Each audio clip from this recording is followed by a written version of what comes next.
What's up? What's happening? Welcome in. It's the Hoffman Show. We're on the Team 980. We are always live as well on the free Odyssey app. We're streaming live on YouTube too at the Team 980.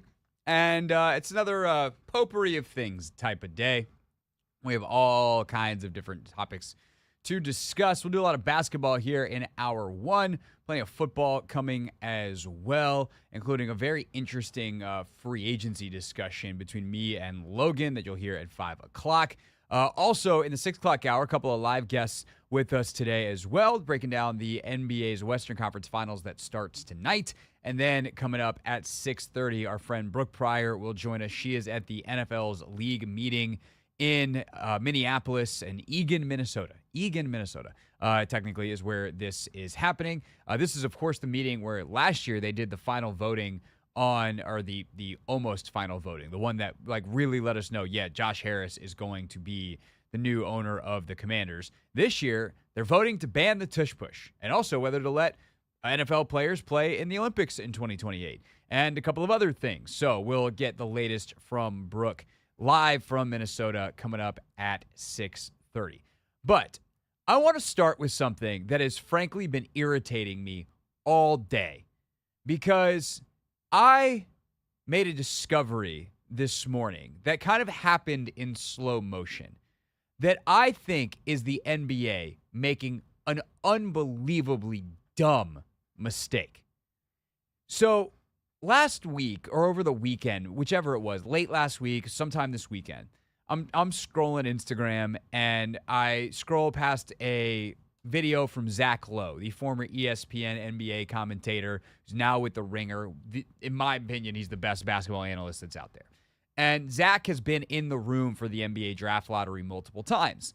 And he may or may not have been this time. I think he was talking about things that happened in there based off his reporting, not necessarily from being in there. But this clip is overlaid with footage that looks like it's video of the actual NBA draft lottery. Not the one we watch on TV where they reveal a bunch of cards, but actual like, oh, there's a ping pong ball. Zach's talking about how the first ball came out as a 10 and, that changed everything because all of a sudden, oh my God, those are teams like the Mavericks who have a chance. All of the Wizards and Jazz folks were like, oh no, this is a nightmare. And so it just keeps on going right through all of that stuff. And continue on, and it seems to show the process, right? And I'm like, that's weird. I didn't know that video existed. But it kind of just slipped my mind. So then this morning, I am perusing Twitter, and I don't go on Twitter often these days, but I happened to check it. I was looking for, some things to talk about, and I was like, let me see what's going on over there. Scroll through one of my lists, and I see none other than my esteemed colleague and dear friend, Chris Russell, sharing just one of the dumbest podcast clips I've ever seen from former NBA player Mike Bibby, who is ranting about how the lottery must be rigged because if the Wizards or Jazz won, or one of these bad teams won, then Cooper Flagg would have went back to school, and the NBA didn't want that. First of all, I never, ever, ever want to hear again how being a former player makes you worth listening to as an analyst. And I know this is off the court, not on the court. Mike Bibby is a point guard, is someone breaking down the game. Maybe he's got the good stuff to offer. I don't know. That's one of the dumbest things I've ever heard in my entire life covering sports, and that is a long list. Cooper Flagg, I don't even think is eligible. I think he's foregone his eligibility at Duke. I don't think he can back out at this point. And even if he can, he wasn't going to do it if the Wizards won or the Jazz won compared to the Mavericks, a team that is currently hated by everyone and just traded a generational superstar. Why on earth would he want to go to Dallas?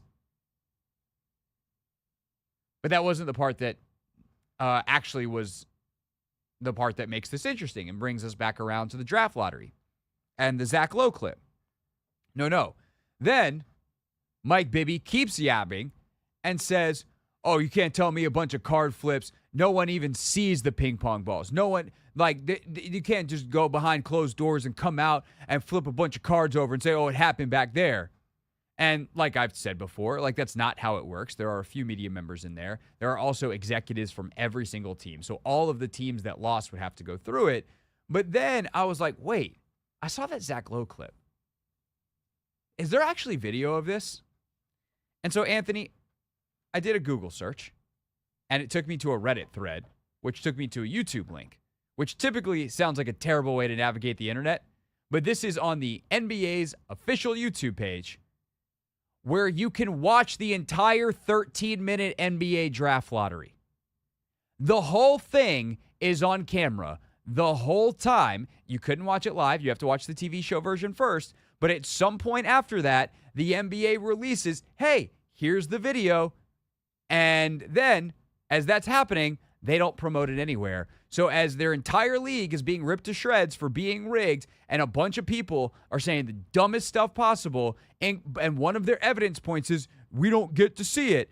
The NBA has the video the entire time, and they don't they don't publicize it. They obviously publish it, but they're not like, hey, everybody, just so you know, if you'd like to see the actual ping pong balls, then look here. They should have said that on the telecast. They should have been promoting the mess out of it on social media. Hey, here's the moment the Mavs won the lottery.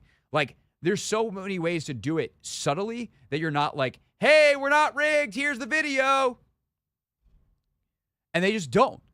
And it's so unknown that I texted you, and you got the same exact text. I literally copied and pasted. Sorry, you didn't get an original text. Someone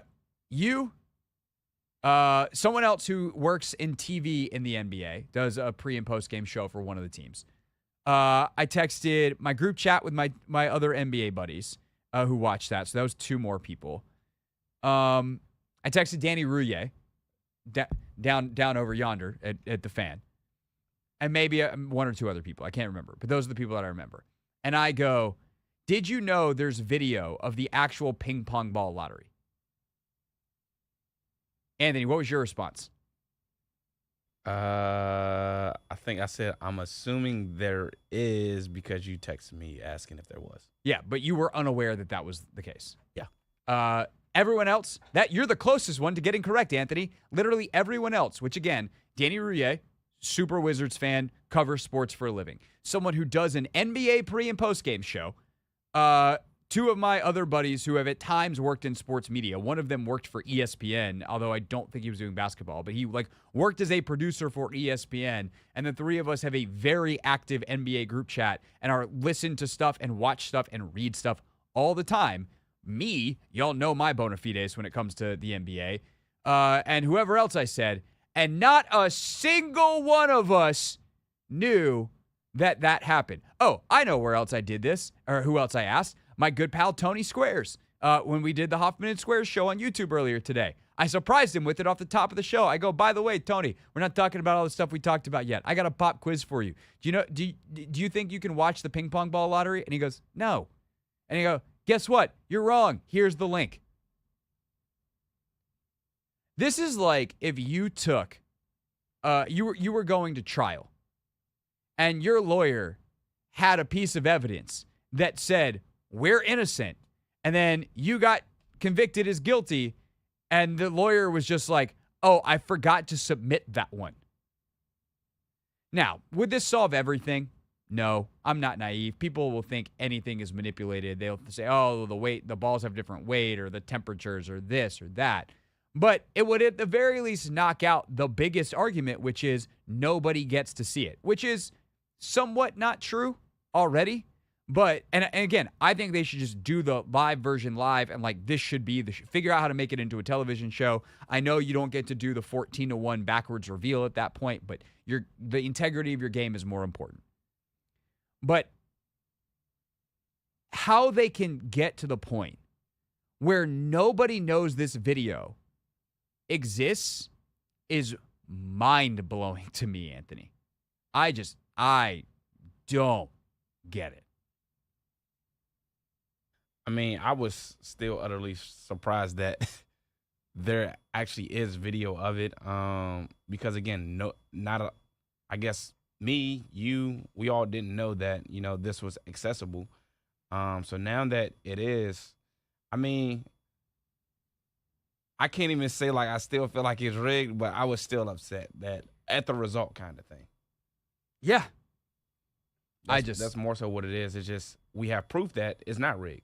Right. And look, as I told Tony this morning, there's been so many coincidences in the history of this thing, from Derrick Rose, the Chicago kid, going to the Bulls, to LeBron with the Akron stuff. Then when he leaves, the Cavs get it again with Kyrie. Anthony Davis gets traded. The Pelicans get, like, there's a lot of coinky dinks. It definitely feels fishy. And if nobody's asking questions, that's actually not healthy either. Because we should not just accept everything we see with our eyes. Like, that is the backbone of journalism. Now, you have to stop somewhere short of exchanging your journalism hat for a tinfoil hat. If you're someone like me, if you're a fan, I guess you have, it's really whatever you want to believe, I guess. Life's easier when you don't believe conspiracy theories. But certainly, this one is big enough that the league should be doing everything it can to combat it. And the more people that are like, yeah, I watched the video, it's really weird, but it happened, we saw it, the better. And this would certainly help that. And it just seems like a huge miss from the NBA to not make that more public. So you're welcome, NBA. I made it more public. You can go watch the entire ping pong ball lottery, if you so choose, on the NBA's YouTube page. It's apparently there. It's Hoffman Show. We're on the Team 980, always live as well on the free Odyssey app. Speaking of the draft lottery, Wizards obviously fell down to 6. But I've been thinking a lot about kind of what's next for them. And today, Alex Sarr and Bub Carrington were named to the NBA's all-rookie teams. And that made me go, I feel like we should just check in with Wizards fans. We've had a week to decompress now from the draft lottery. We have this news that kind of confirms what we saw with our eyes. Wizards got some good players in what was a bad draft last year. So how are we feeling on a Vibe Check Tuesday about the old Zardos? 301-230-0980. How do you feel about the Wizards in earnest entering year 2 of this rebuild? We're not going to count the first year when they had to unload Beal and all of that. To me, that was like year 0. This to me is really year 2 of the rebuild. How you feeling coming off of this Wizards season, knowing about the offseason that is coming ahead? 301-230-0980. Your call's next on The Hoffman Show.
It's the Hoffman Show. We're on the Team 980. We're always live as well on the free Odyssey app, streaming live on YouTube too at the Team 980.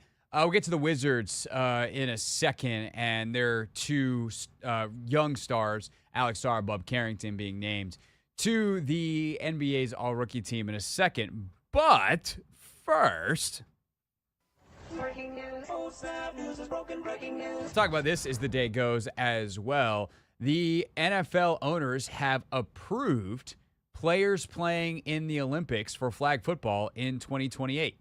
So that's very fun. I think that maybe tomorrow, Anthony, we can put together our flag football teams. Maybe we do a little drafty draft. Yes, sir. Of who we want. I think I know who my number one pick is. Your number one pick? Yeah. Actually, I know who my top two picks are. The top two on my 2028 flag football big board. Are you going QB first or wide receiver first? QB. Okay. But you're also the flag football expert. I am. So maybe I'm making a mistake. Tomorrow, I think we will have room for that. Oh, this is going to be fun. Let's go. Yeah, so I look forward to that on the show tomorrow. As for today, Anthony, we're just talking about the NBA draft lottery and the fact that it is not rigged because you can watch it on video. And that was a shock for all of us to learn when I discovered that this morning on the NBA's official YouTube page. And I talked about how ridiculous like the Mike Bibby take was that that Dallas getting the pick was like better for Cooper Flagg. Cooper Flagg looked so mad that Dallas had the pick when he was on ESPN set. And I'd like to unpack this a little bit more in response to a comment we got in our YouTube live stream. So Chica Camara, and I apologize if I'm saying your name wrong, but that's he goes, that's the point. Dallas is not hated by everyone. The GM is disliked. There's no mass vitriol towards Dallas towards the point of being a dysfunctional franchise. One, we got to work on some punctuation somewhere in there so I can make sure that I have your sentence correct. Two, I cannot describe to you how much other people in the NBA hate the Dallas Mavericks for the Luka Doncic trade. I will try to explain it, but I'll probably fail. First and foremost, the Dallas Mavericks traded one of the three best players in the league, who was 25 years old, I believe, at the time, right, Anthony? 25? Yep. In the middle of the night, to the franchise that always seems to get star players and always seems to get bailed out without shopping him to anyone else. That means every other executive in the league hates Nico Harrison, hates Mavericks ownership, and what it also means is every single agent is looking at Dallas like, I don't want my dude to go there. Because if you're willing to trade Luka, then what are you willing to do to my guy? And so if you're Cooper Flagg, why, and again, to be very clear, this is about Dallas as an organization and their dysfunction and how they just didn't do business in the way the NBA does business, which makes everyone else mad because when you don't participate, then it's hard for everyone else to do the things they got to do. And it also happened to hurt Dallas. They cut off their nose to spite their face, which they found out because they were like, well, we don't want any rumors getting out. We can't let anything leak. Sure, you surprised the hell out of everyone. Shams thought his phone was playing tricks on him. Everyone else thought Shams got hacked. Sure, great job with that. How's the lack of PR blowback for leaks going for you? Seems to me like you were perhaps concerned about the wrong things. But it's not about the Dallas fans. Nobody's mad at Dallas fans. But the Mavs organization, yeah, people in the league, I think, do not like, even if they still like Nico Harrison, even if they still like maybe Mavs ownership or whatever, they're not happy with how this went down. And the fact that they get rewarded, even if it wasn't intentional, even if it was happenstance with some ping pong balls falling totally luckily in a way that only had 1.8% chance of happening, and that's how they got it, the fact that this is how it played out, I think turned the vitriol a level up even more.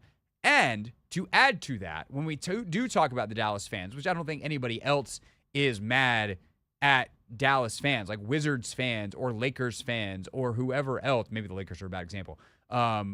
Every other fan base is not mad at Dallas fans, but the organization is. And there is perhaps no one more mad at the Dallas organization than Dallas Mavericks fans. And so instead of Cooper Flagg being greeted like a hero, he now is going to be greeted like some consolation prize. And that is not a really good place for Cooper Flagg to walk into. So, yeah, I feel pretty confident in saying that Dallas is not hated by everyone. Then you tell me who doesn't hate him. Because I can't think of an answer. And if we're talking about the organization, you got anybody, Anthony? It was the show. Everybody hates Chris? Yep. Everybody hates Nico. And thus everybody hates the Mavs. I think so. Yeah. Yeah. Feel free to disagree in the chat. Go ahead and tell me who doesn't hate Dallas. But I'm pretty sure the answer is everybody. When we get back, definitely don't hate what the Wizards are doing. They had two of their rookies, two of the 3 first-round picks they took last year. Of course, they added the 4th later in A.J. Johnson. But 2 of their 3 guys, their 2 top picks, named to all rookie teams today. What does that tell us about what Will Dawkins is building here in D.C.? 301-230-0980. It's a Vibe Check Tuesday, and we're going Vibe Check on the Wizards next here on the Team 980.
the Hoffman Show. We're on the team at 980, always live as well on the free Odyssey app, streaming live on YouTube too at the team 980. We're your home, of course, for Wizards basketball. Also, your home for the best Commanders talk in DC. We're home for this show specifically, especially most Mystics talk in DC. We got it all for you here on the team 980. Coming up at 5 o'clock, we will talk about the impact that some of the free agents had last year on the Commanders through the lens of their familiarity with the coaches. We know that they signed a lot of friends of Dan, if you will, but not just guys that DQ had, guys that Cliff had, guys that David Rye, the tight ends coaches, had, guys that Austin Eckler was with Anthony Lynn in L.A. So there's so much familiarity. How much did that actually matter?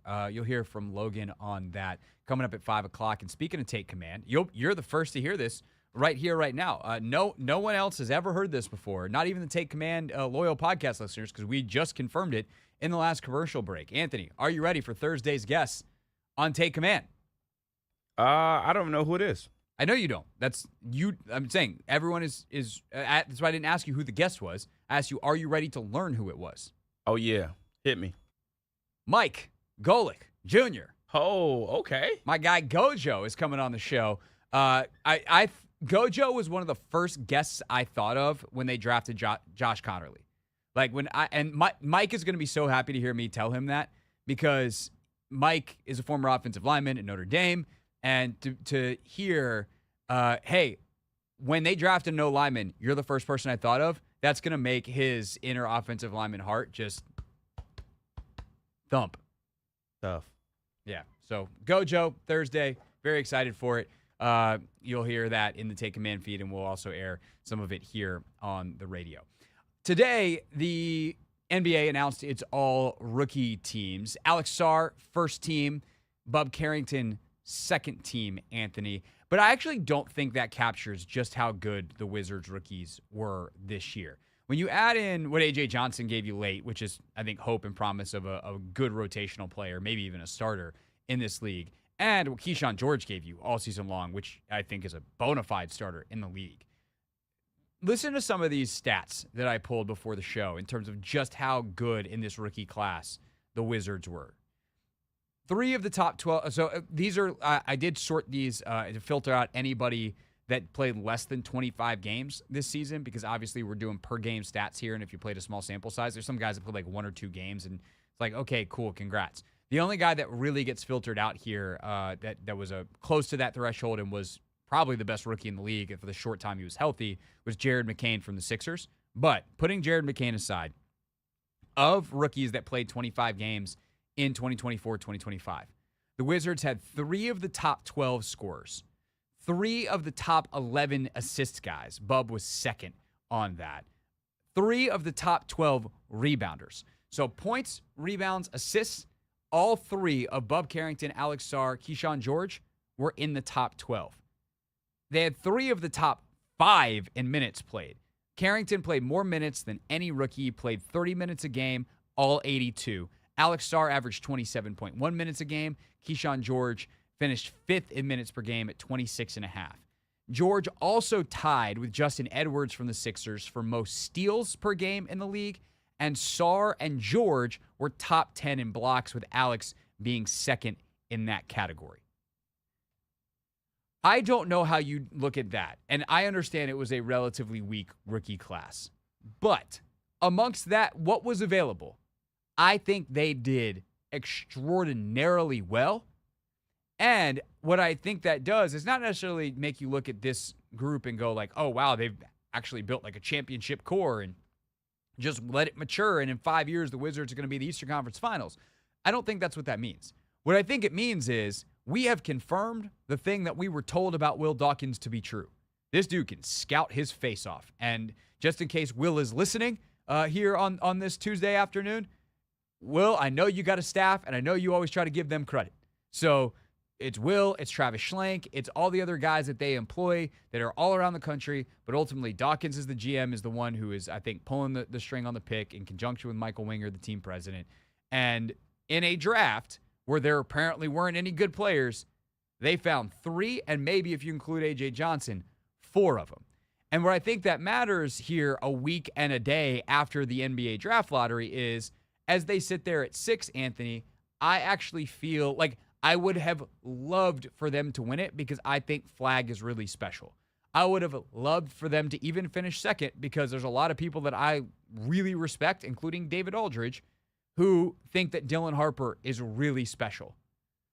But sitting at 6, I'm like, I feel like they'll probably figure it out. I feel like they'll find someone who's really good, who fits with what they want to do, and they're just going to keep building this young core. And again, it takes time in the NBA for guys to mature and become winning basketball players. But man, does it seem like they're off to a good start in the same way that it felt like Oklahoma City didn't miss on a draft pick for a really long time. And while Shai Gilgeous-Alexander, they got to find their Shai, whether it's through the draft or through a trade or through free agency, they've got a goon squad. They just won 68 games. And try telling the NBA world that like 6 years ago that was going to be where this ended for Oklahoma City. And I think they would have told you were crazy. Yeah, I mean, again, I like where we are as well with our draft picks. And I think you hit on it correctly when you said it's going to take time. Like we had Bilal, and then this year, with the rookies coming in and being allowed to play, I think that's ultimately what's going to, ramp up the development for those guys. The fact that they got to pay. I think you said they were 3 of the top 5 in like minutes or something like 3 of the top 5. Once you filter out for 25 games. McCain would have knocked George down, I think, to 6th, but he only played 23 games.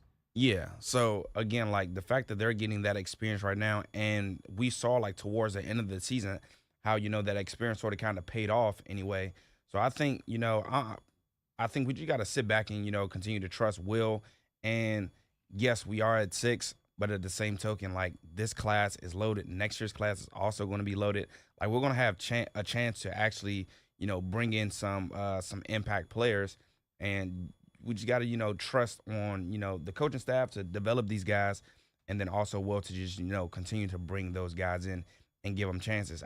I think this young core, this young team, I think this is a prime spot for, young guys to be able to, develop and get some experience. All right, I'm going to blind resume time, Anthony. You ready for this? Yep. These 2 players both played all 82 games their rookie year.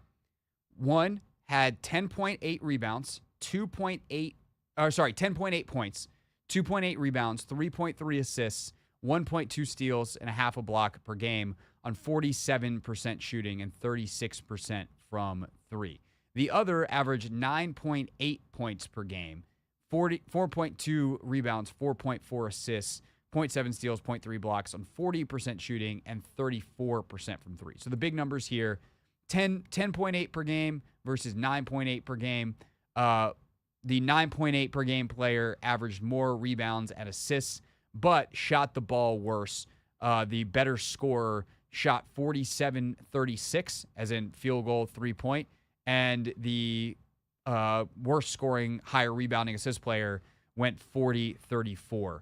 On his shooting splits. They both were around 80% from the free throw line. Who are the 2 players? So I know one is Bub. Which one was he? I'm going to say Bub is 9.8. That's correct. Okay. Who's the other guy? Other guy that played 82 games. 82 games as a rookie, averaged 10.8 on 47% shooting from the field, 36%, almost 37% from 3. Reece Shea. Try Shai Gilgeous-Alexander. Oh, snap. and Shai was a year older. That was his age 20 season. Bub is only 19. Is that when he was with the Clippers? It was when he was with the Clippers. So, am I saying that Bub Carrington is going to be Shai Gilgeous-Alexander? Absolutely not. And Shai, then the next year, was like, hello, I am here. And I think that shooting percentage number is obviously huge. The fact that he was able to shoot 47% as a rookie on pretty decent volume as well. He's getting up like 9 shots in 26 and a half minutes.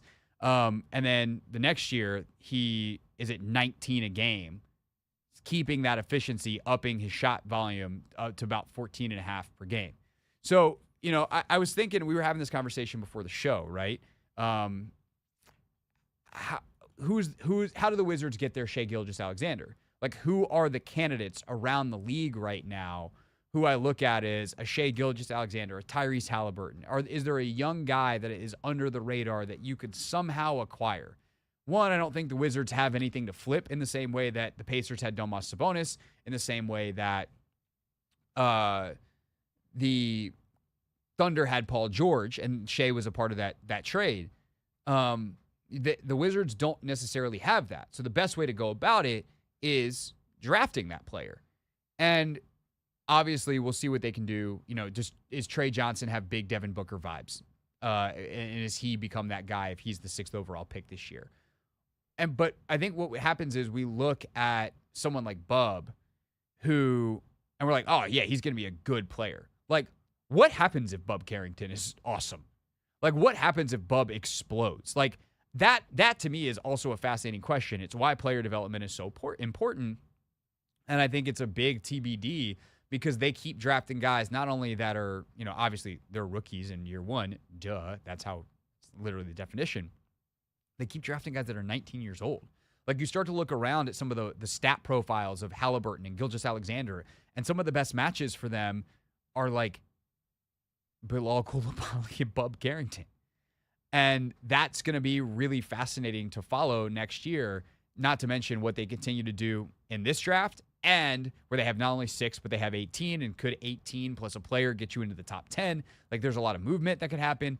And next year, they have another couple of picks, and obviously it is a loaded draft next year as well. So this gets us to Vibe Check Tuesday at 301-230-0980, 301-230-0980.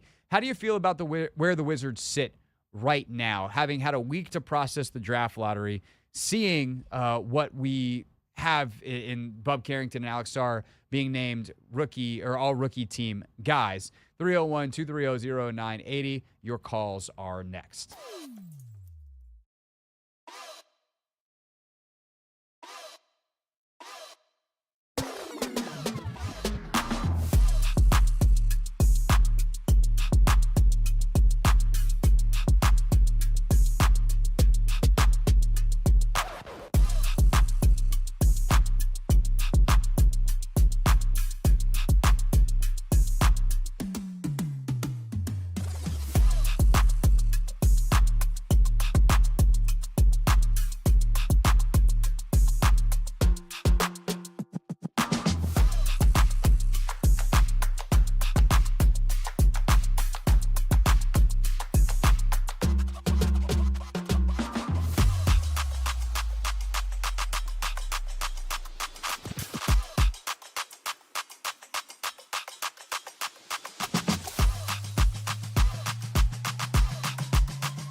We're vibe checking on a Tuesday. It's the Hoffman Show. We're on the Team 980, always live as well on the free Odyssey app.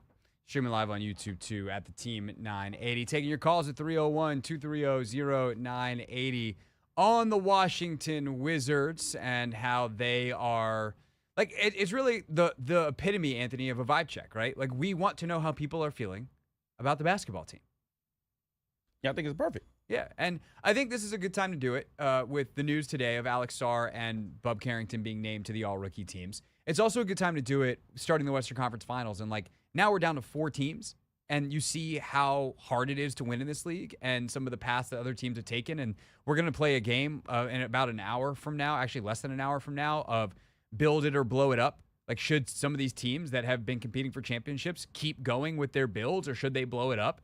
So you see how fraught it is, and that, you know, there are no shortcuts. And so I think it's a good time to check in with the people. So let's do it. 301-230-0980.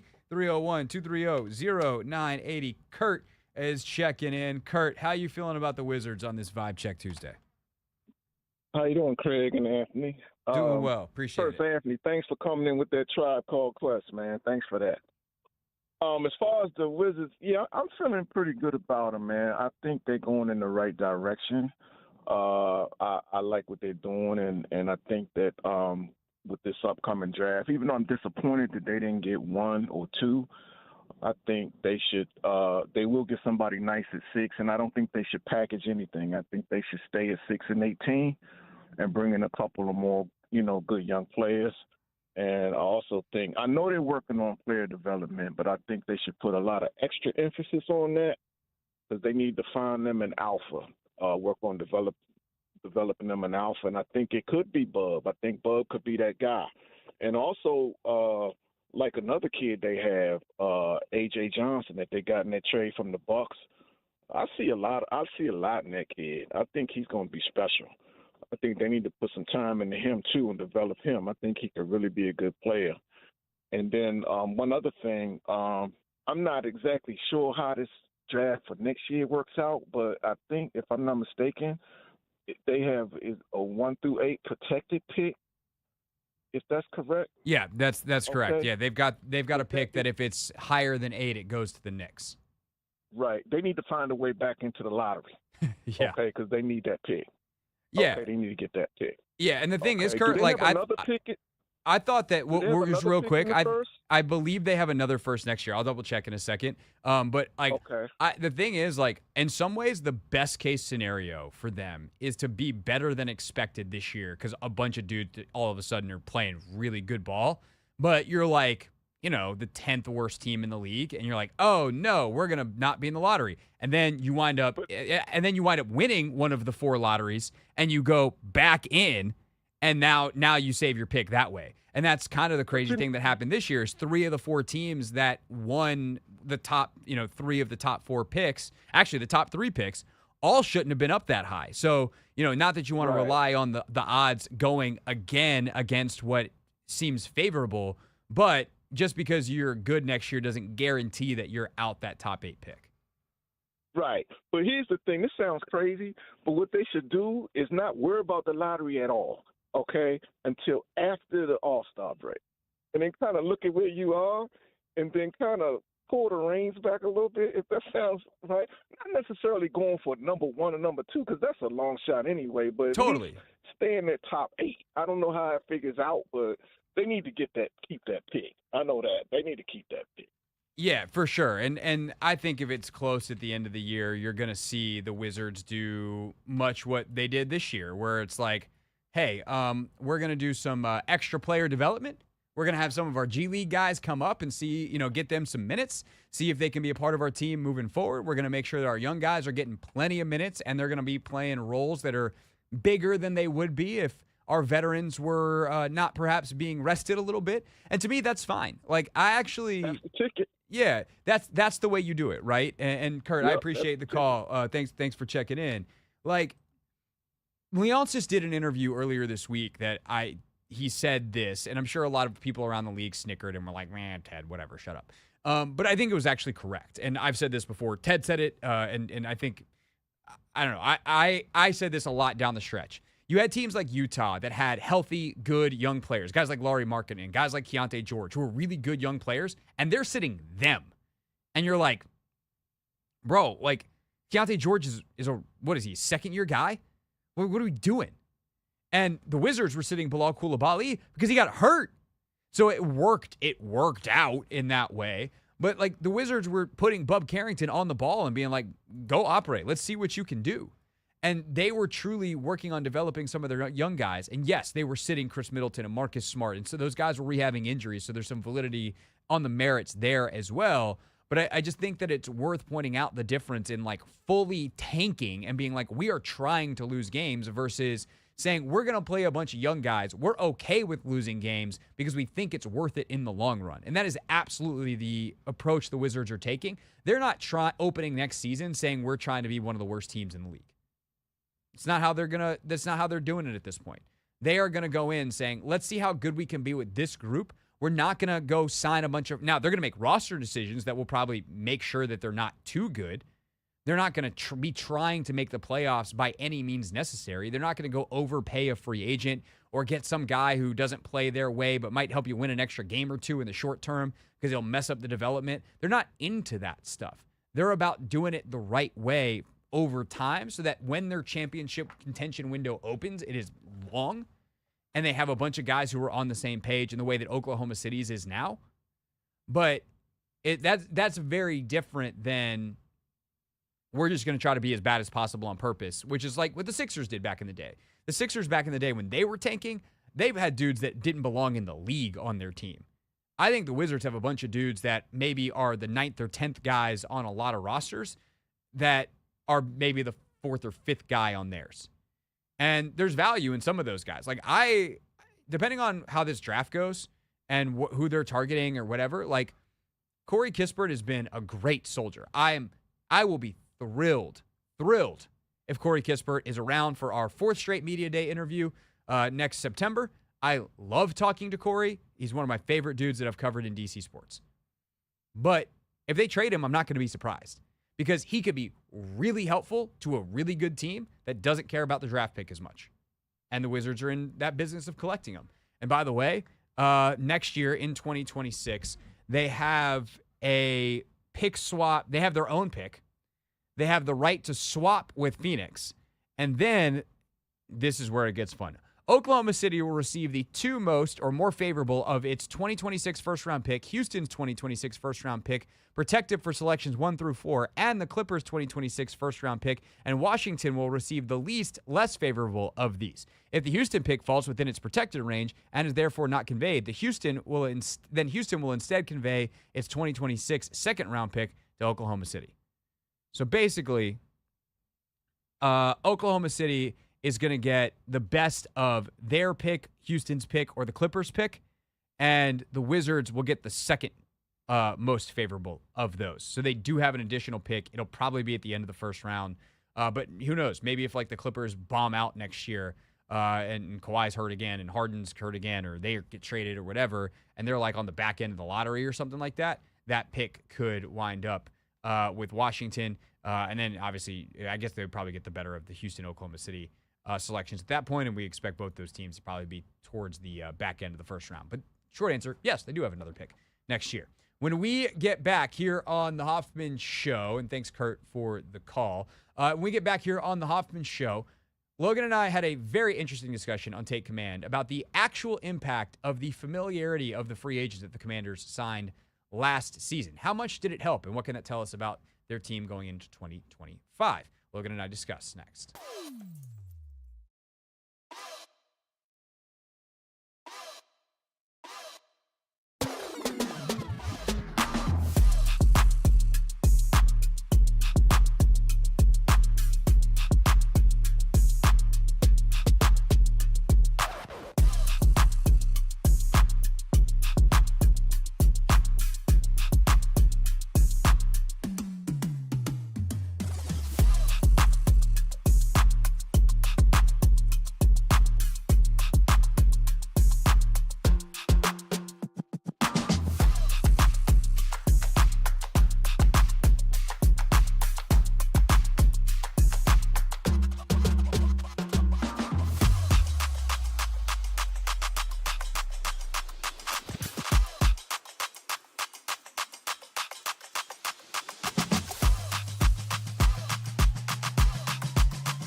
There is great irony in that hour opener, Anthony, because now our good friend Brooke Prior, we don't have to worry about any new story dropping about Josh Harris. That was back in the Dan Snyder days. And she, who still covers the Steelers, now is on Aaron Rodgers' watch constantly. So, Oh, bring it back around there, BP. Brooke is actually going to join us at 5:30 today. She was originally scheduled for 6:30, but the way the day is unfolding in Minnesota at the NFL's mini owners meetings that they have every year around this time, Brooke is going to be able to join us at 5:30. So we will get the latest on how the Olympic vote went down as NFL players have been allowed into the Olympics for 2028 flag football. And we'll see what she thinks is going to happen with the tush push and kind of what the arguments are there. So Brooke at 5:30. Now, though, today's issue, not my beat, is take command style. And I explain what happens during the clip. So, Anthony, hit the clip. It's time to take command with former NFL tight end Lawson and former Commander beat reporter Craig Hoffman. What's up? What's happening? Welcome in. Take Command Podcast. Logan Paulson there. Craig Hoffman here. And it is a mailbag actual Monday. Logan, we're recording this on a Monday for once, so we get to use the alliteration. Yeah, gonna do a little pump fake here. Got the schedules worked out, so here we are. And I'm excited for this mailbag. You kind of gave me a little sneak peek. Sometimes you don't, and I like some of these questions. So, Would you prefer me to just tell you all the questions? Did you like sometimes being surprised? Some of them require research. Yeah. Some of them do. So I like to make sure I'm a little bit. I've looked at it in film. I've looked at some stats, like that kind of stuff. But some are going to be fun. Like I don't not just kind of thought experiment level. So yeah. No, I do try to. The ones that I know you're going to want the extra research on, or it's a better answer. I do try to tell you. Other than sometimes I'm like, I'm going to spring this one on. I think that'll be more entertaining. That's ultimately what we're here to inform, but also to entertain. All right, this one comes from Jason to get us started, and it comes off the heel episode with Mina Kimes, which we hope you enjoyed. Thanks for all the nice comments and everyone that enjoyed Mina. So Jason says, I just finished the Mina episode, and I wanted to submit a question, and based on the discussion with Mina on Take Command, I wanted to get your take on something I learned from the roster building. Zach and Bobby are constantly mentioned by what people learn from 2024, but that doesn't tell the story. What I learned from 2024 is how intentional free agent signs can accelerate a roster build. Almost every coach had a veteran free agent brought in who had played for them before. How much do you think? And Jason did a ton of research and listed off all the different dudes from Dante Fowler and Tyler Biotish, who had been with Dan in Dallas, on through the position coach. But basically every coach that was brought in had someone who wasn't new to them. Anthony Lynn, Austin Eckler, on down the list. So, Logan, I think this is a particularly interesting question philosophically, but also Jason submitted this question for us to talk about radio show or on this show, and I was like, one, we don't really do mailbag sections on radio show, so definitely take command. And two, you were a person in San Francisco in some ways with Kyle Shanahan, so this is command mailbag question, and that's long over. How do you answer this? Yeah, so I think this is a really good question, and I'm going to kind of attack it two ways, kind of with a nihilistic approach, right? So obviously, like, it's important bring in people that you know, right? It's important to bring in a level of familiarity, especially with guys that are kind of familiar with the scheme, right? Because it really expedites coaching. Like, you can just look to this person as an example of being like, hey, this is how we want to, or this is what we do on SIFT, or this is what we do on split. Like, this is the difference. This is the call. And having that voice in there is really important. However, I think it's also important to understand that all of those free agents that were listed were guys that played well this year, right? And so, like, as much as you want to say, like, the familiarity is something that's important in a culture build, I 100% think that is true. I think it's good to have, like, archetypes, monoliths of guys at the position, like Bob Wagner, Zach Ertz come to mind and be like, this is how pros do it. This is how we do it. This is the education, right? That's super important. It works better if those guys play well. You know what I mean? Like, if those guys are good at football. And I think when you look at Bobby, I think the staff had a really good understanding of what he is and what he isn't. And they were able to speak this. And so not only are you getting an example of the culture, and I think we've seen versions of this before, like Thomas Davis coming here and not really playing well, not being, and that's not, he's a Hall of Fame, borderline Hall of Fame player. I'm just saying, like, when he Washington at the end, that was not the Hall of Fame portion of his career. So, like, obviously, like, that he didn't help them. Like, there's a great familiarity there with Ron and Davis, but it didn't work out. And so I do think it's helpful when you identify a piece that can be this example, that can be monolith, be selective about your free agent sign, but they also got to be good football players, right? So kind of the second part of this, San Francisco, like this was something that I kind of viewed myself as being brought in to do. And maybe if you ask Kyle, he'd say something different, but like, I kind of felt like I was there to help expedite a cultural identity, right?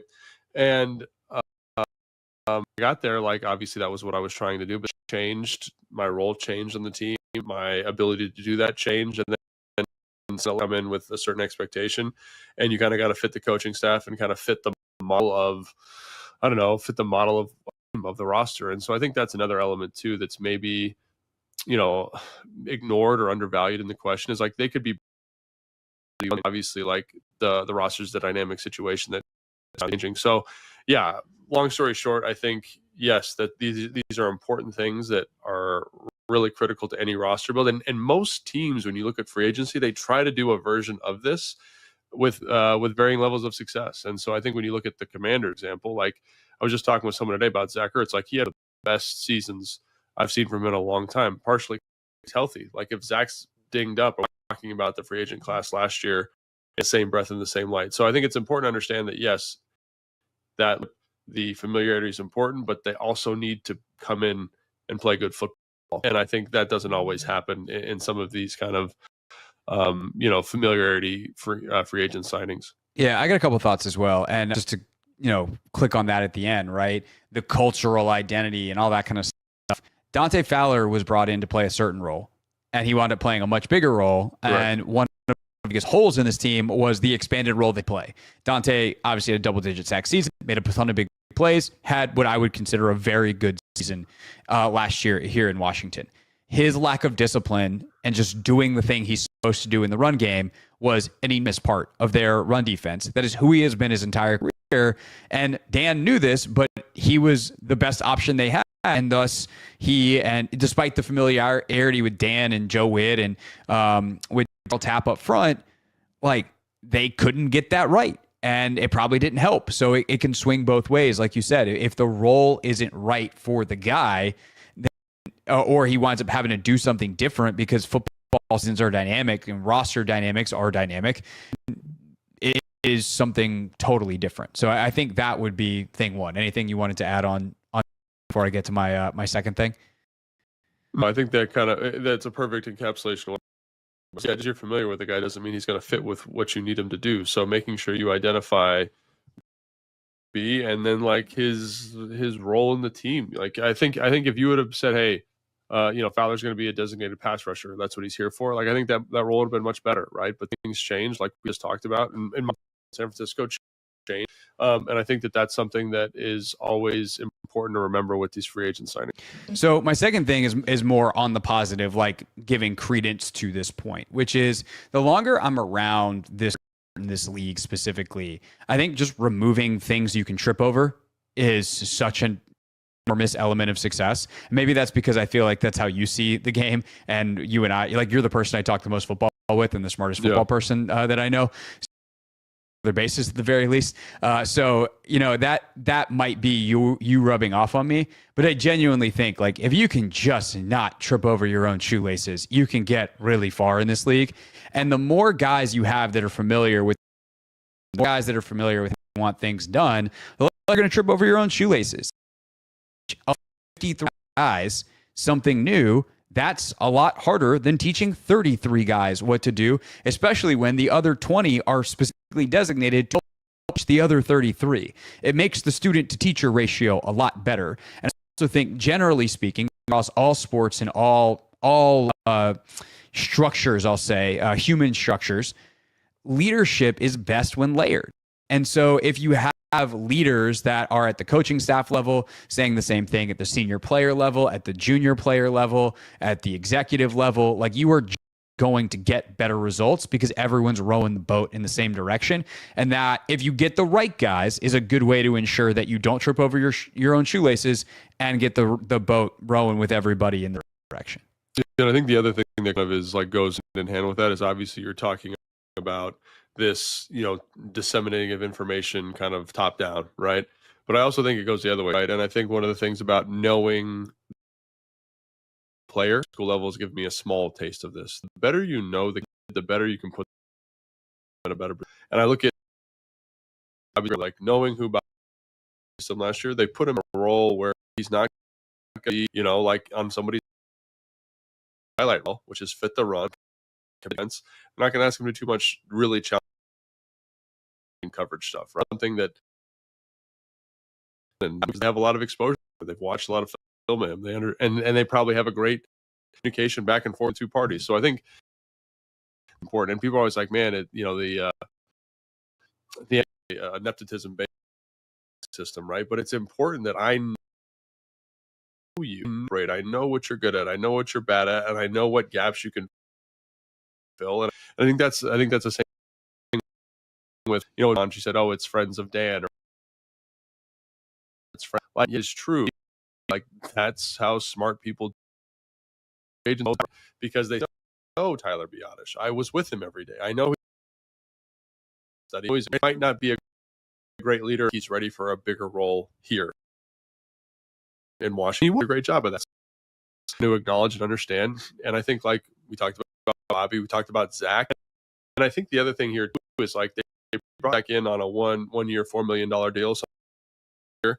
And like getting if you're going to pay those people that are coming in a lot of money, that's one thing. But it would be a huge deal, right? It was all kind of measured, and that's good decision making.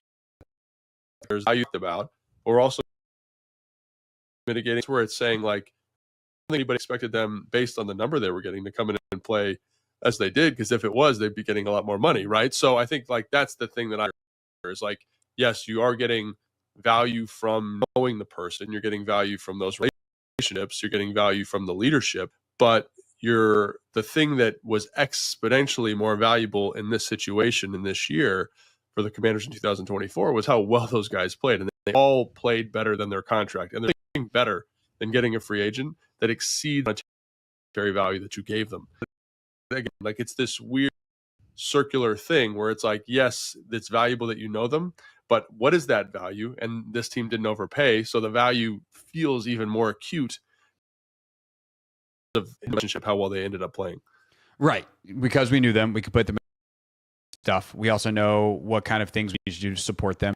And then the other kind of unrelated thing that popped up for me when you talked about bottom up type stuff is that connection between the locker room and the coaching staff, where it all felt like one cohesive unit.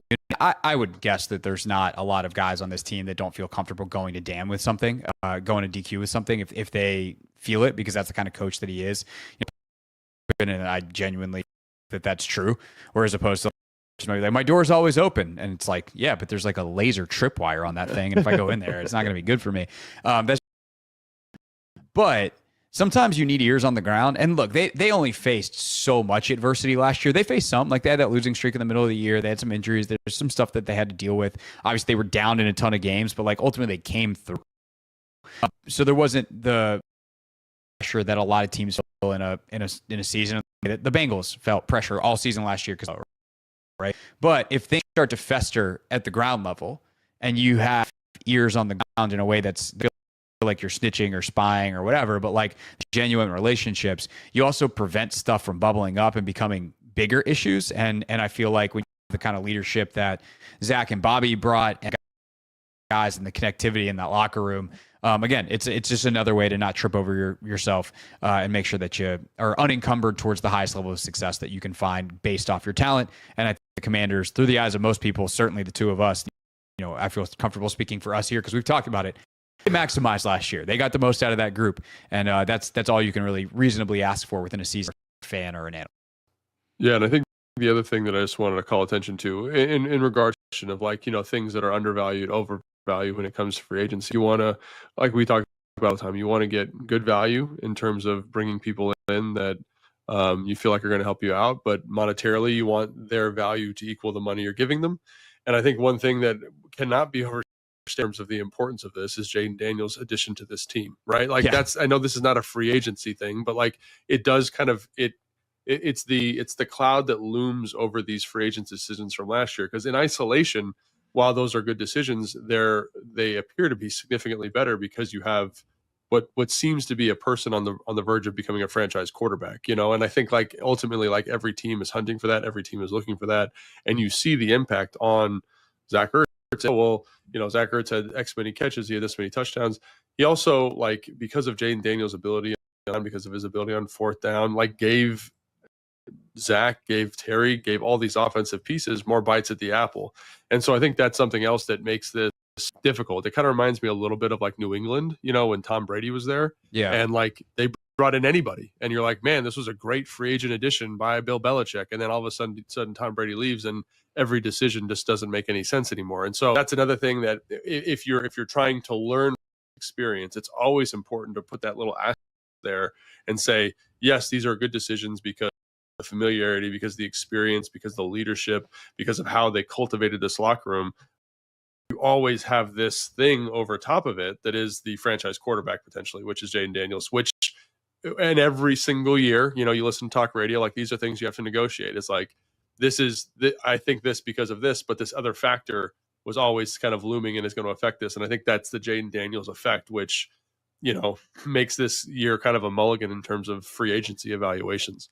Yeah, it's also kind of funny too. The best thing you can have is a value at quarterback because you can overpay a little bit here, a little bit there, and get a little bit better players here, a little bit better players there. Right. And Brady took discounts in New England forever. Jaden's on a rookie deal. And I actually saw this. This is a crazy stat.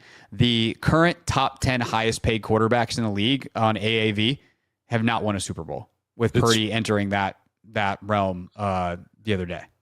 It's true, man. And like you think about like, even like Jalen Hurts, some of these guys, they are like, that team was at its best when he was not making a ton of money, right? Patrick Mahomes before he made a ton of money, like Brock Purdy in San Francisco before he made it. Like there is something to that I think is so, so important to understand. Like, and it's almost, I wonder if like the analytics, and we're kind of diverging from the question here, but I wonder if the analytics community is going to start saying like, you should just draft a quarterback every 5 years. And so you can keep the roster where it's at, quite honestly. Like, no, if you think the guy's good, great. But I want to make sure that the roster stays really well supported. Now you're kind of entering a But then you're threading the needle of like, when does the guy who that was a great young player on a rookie deal fall off a cliff? Like, how much is that guy worth? Like, it's just, can you get good dudes on rookie contracts always? Like, that's why the draft is so important. The quarterback can erase so much because while top 10 lists are guys like Burrow, Lamar, Josh Allen, who have won a ton, and probably Patrick Mahomes would have been, Super Bowl champions by now. Obviously, Hurts has now been kicked off that list by AAV, although he signed one of the biggest deals at the time, depending on the other metrics you look at, how he's the best at hiding the cap hit and moving stuff around. So their roster is insane, even though they do have a paid quarterback and they just won the Super Bowl. So it is kind of funny how it winds up coming together. That still, there's no doubt that a great quarterback is the most valuable thing in the sport. But I wonder, are we kind of reaching the limit of like just how valuable those guys are, where teams are going to start to have true stare downs with their franchise quarterbacks and be like, no, I'm not going to pay you $65 million a year. And we'll see, Jaden, at the way quarterback salaries are going right now, in 4 years or whatever it is, he's going to be getting like 70 or 80 if the cap keeps rising. But we'll see. That's a conversation. That's a mailbag 3 years from now, Logan.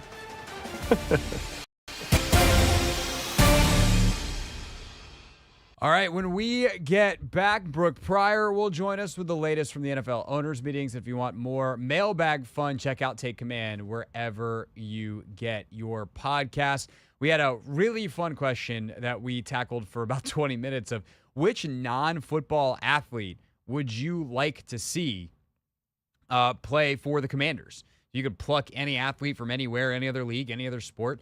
Who would you want to see? And it was a fun exercise, and in a way, it talks about what we're going to talk about with Brooke. It'd be kind of fun to see like which NFL football athlete could play, or could be an Olympian.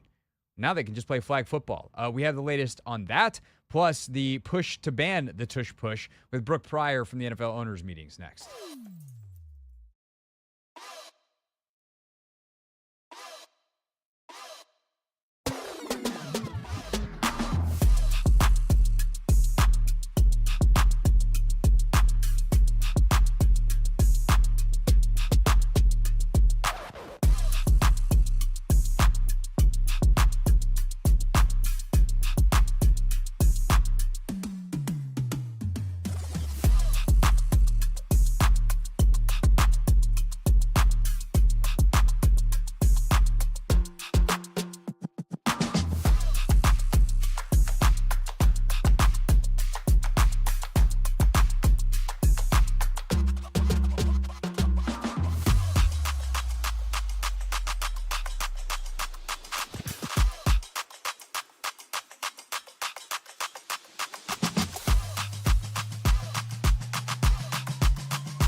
the Hoffman Show. We're on the Team 980. We're always live as well on the free Odyssey app.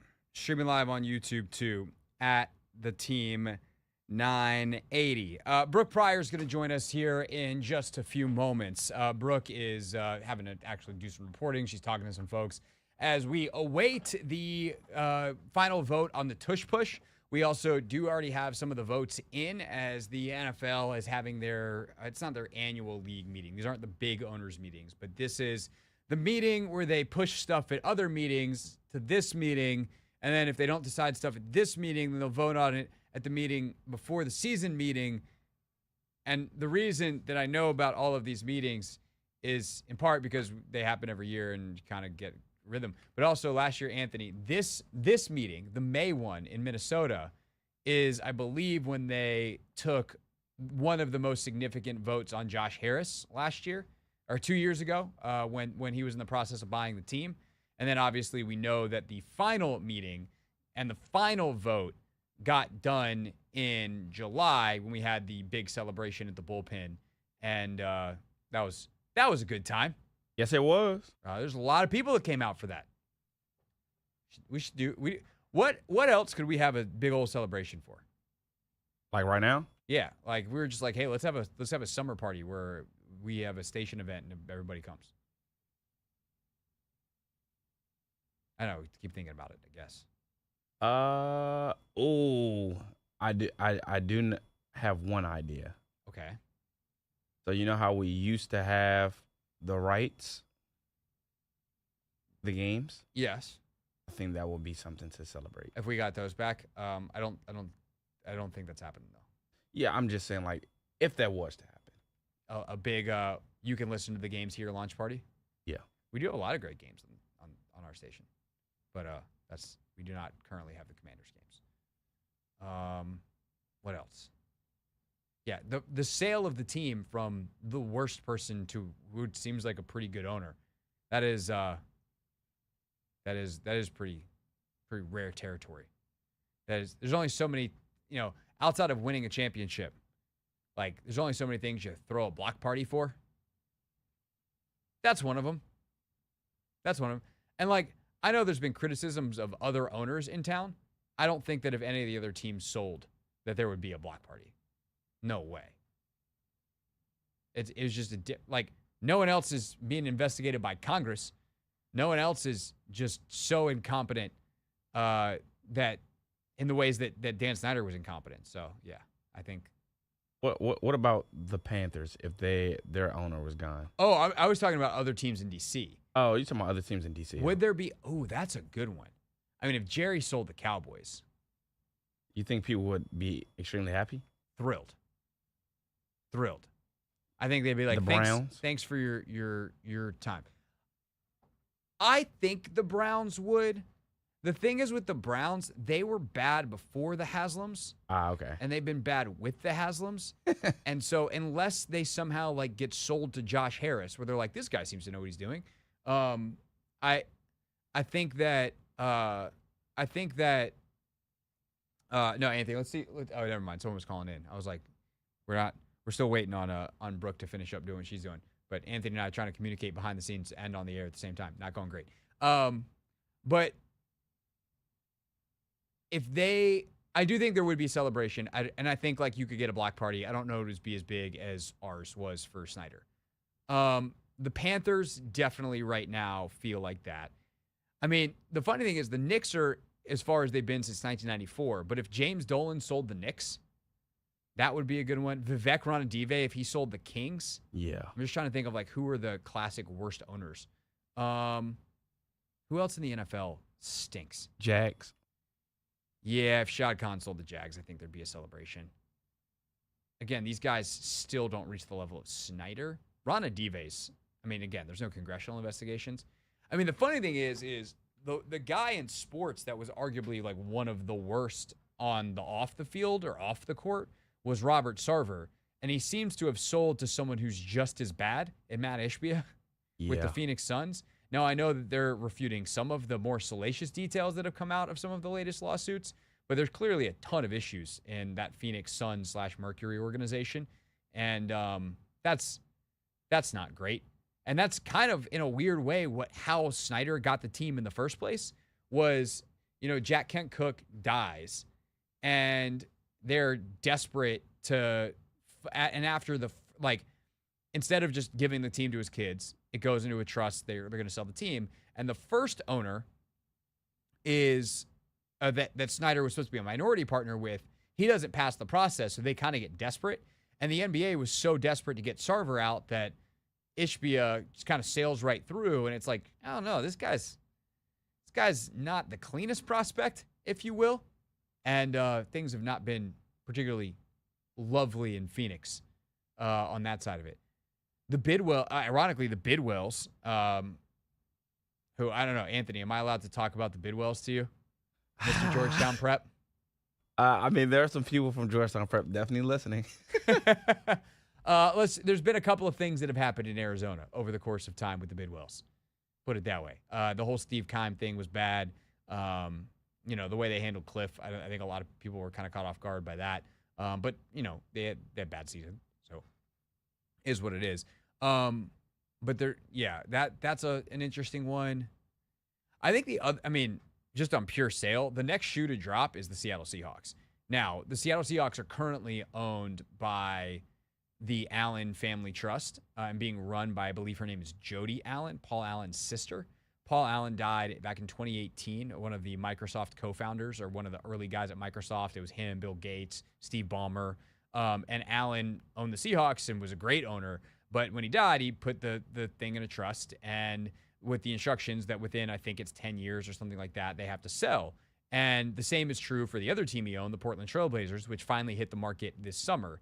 Eventually, the Allen Family Trust will sell the Seahawks, but it hasn't happened yet. So that is probably the next team to actually go for sale. And I think there will be celebrating in Seattle just to have finality. But that is more about like what's coming versus the purgatory that they're kind of stuck in right now. But it's not like the Seahawks haven't been operating at a high level. I mean, Schneider, their GM, is good at his job. They've moved on from coaches. They've made big decisions. And I will say, too, real quick, and then we'll see if we can get Brooke on the phone here next. The part of the reason that the Packers seem to have been identified as the team to push forth this tush-push thing is because they don't have an owner. That a lot of NFL owners were scared to be the one that, like, Jeffrey Lurie could yell at. And when it's the Packers, it's like, hey, we're doing this as a football team. We don't have an owner.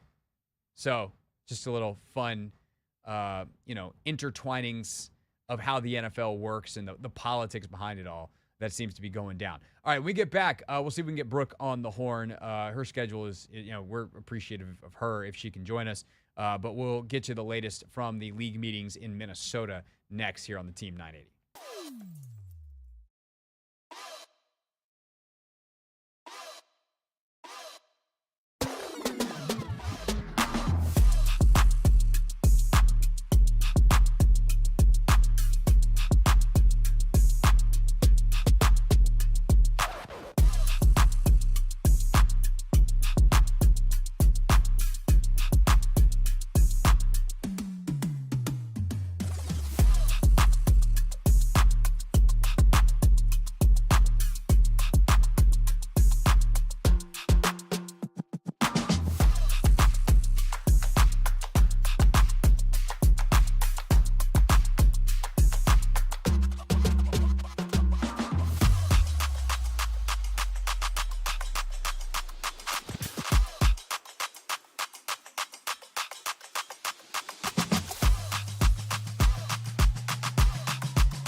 It's the Hoffman Show. We're on the Team 980, always live as well on the free Odyssey app, streaming live on YouTube too at the Team 980.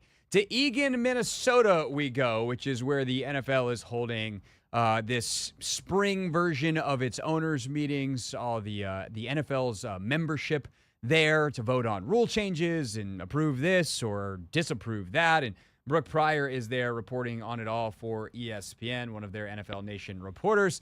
Hello, my friend, wandering the halls of some fancy hotel.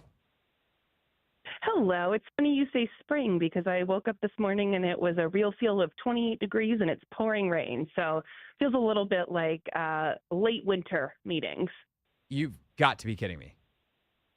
No, not at all. It's very scenic. But the good news is that the fancy hotel is very warm inside. So that's good. Great for loitering and talking with NFL owners about all of these rules that they're trying to pass or not pass.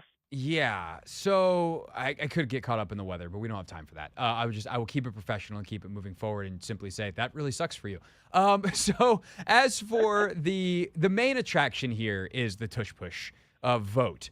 What changes have been made to this rule? What's its current standing, and what are the likelihood that the Eagles have run their last tush push?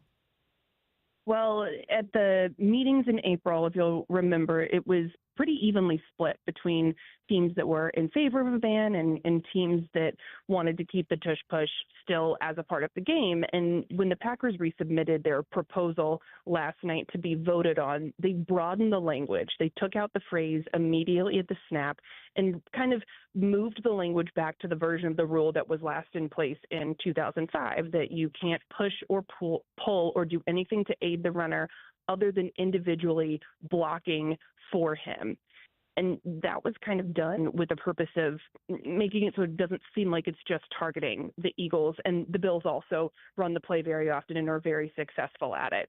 So this is their way of saying, no, this is a player safety thing. It applies everywhere on the field, more than just the Eagles do it. And so this would be something that would affect more than just the Eagles. But, I mean, look, we all know that it would affect the Eagles more than most other teams, even though the play in general, I think, was only run on 0.28% of all offensive plays in the league last year. So it's not as prevalent as it feels. But I think that in broadening the language, they're hoping to attract, they need 24 of 32 teams to vote to ban this. So they're hoping to kind of sway some of those remaining people that are on the side of keeping that as a part of the game. So is there any actual evidence to support that being a player safety thing? Because it has been noted by a million people at this point. There have never been any serious injuries on the tush push. And there are piles and scrums scrum in a very general sense of the word. There are these things of human beings mushing together all over the place in the NFL, and there is no elevated injury data that supports that this tush push is a huge player safety issue. Is there actually more compelling evidence outside of that, or are teams just finding ways to get other teams to vote to stop the Eagles from doing this? Yeah, I think it's more the second one there, that they're just trying to find ways to get teams to vote for it. I mean, Mike Tomlin at those April meetings did bring up the player safety aspect of it, but even he noted that they don't necessarily have a large enough sample size and enough extensive data to show whether or not it is dramatically affecting player safety, because there's a concussion that could happen on any given NFL play, right? It doesn't feel like this is something that dramatically increases the risk of that. But I think at the end of the day, the league wants this ban to go through because it's not an exciting play. It feels like it's not at its core a football play. It's more of like a rugby play, or it's just sheer strength. There's no finesse. It's not necessarily a play that fans want to watch, that is a watchable product. So at the end of the day, it's the entertainment factor, I think, that will drive a lot of this, but there will be teams that say, well, I am voting for this ban because of player safety, even when it does not appear to be a significant safety risk over other NFL plays. Brooke Prior, ESPN, with us here on the Hoffman Show. And so as we sit here at 5:51 Eastern time, Brooke, when are they voting on this right now? When do we think we'll know? No, I believe that this is something they will tackle tomorrow morning. They voted to allow NFL players to try out and participate in the 2028 Olympics on the flag football team. That was a unanimous approval. That happened earlier today. I believe that's going to be the last major piece of business that is decided today. So tomorrow we'll have the tush-push, the playoff reseeding proposal. I believe there's a proposal about the onside kick. But it seems like we're going to get fireworks, if any, tomorrow morning. Okay, so let's talk about the Olympic stuff, and then I do want to talk about the playoff seeding real quick before the end of our chat here as well. So it's unanimous. NFL players are going to be allowed to participate in the 2028 Olympic Games in Los Angeles, flag football. This is obviously very exciting news for the Olympics from a marketing standpoint. A lot of players were very excited about this. I think I saw Justin Jefferson on a screen with Roger Goodell. I'm sure you were in that room if I saw that correctly at the press conference. So he seems quite jazzed. What's the likelihood that we're actually seeing NFL players in 2028? Like, what are they saying about the practicalities here of who actually will be representing Team USA and others in the Olympic Games in 2028 in LA in flag football? Well, I can tell you that based on Justin Jefferson's response, I don't think that we're going to see him playing in 2028 because, as he said, there's a lot of things to weigh. It's 3 years away. And also, I mean, the risk of injury is really great, or it is more significant than just guys going to training camp. And there's also the reality that there are other flag football organizations and leagues that are fielding teams that, you know, go all the way up to like national flag football teams, things like that. So the reality is that flag football is a different sport than tackle football, than the football that these NFL players are playing. There's different ways to train. There's, you know, nuances to the game that there are athletes in this country that dedicate everything to training for that. So I don't think it's an automatic assumption that, you know, NFL players will be able to slot in and take some of these spots. But I do think that there is concern among people in the flag community that could happen because NFL players are such incredible athletes. But there's a lot of nuances and things to be worked out as far as, you know, guaranteeing safe playing surface, medical staff, working out how to train with these teams in between dead periods of OTAs and mini camps and training camp.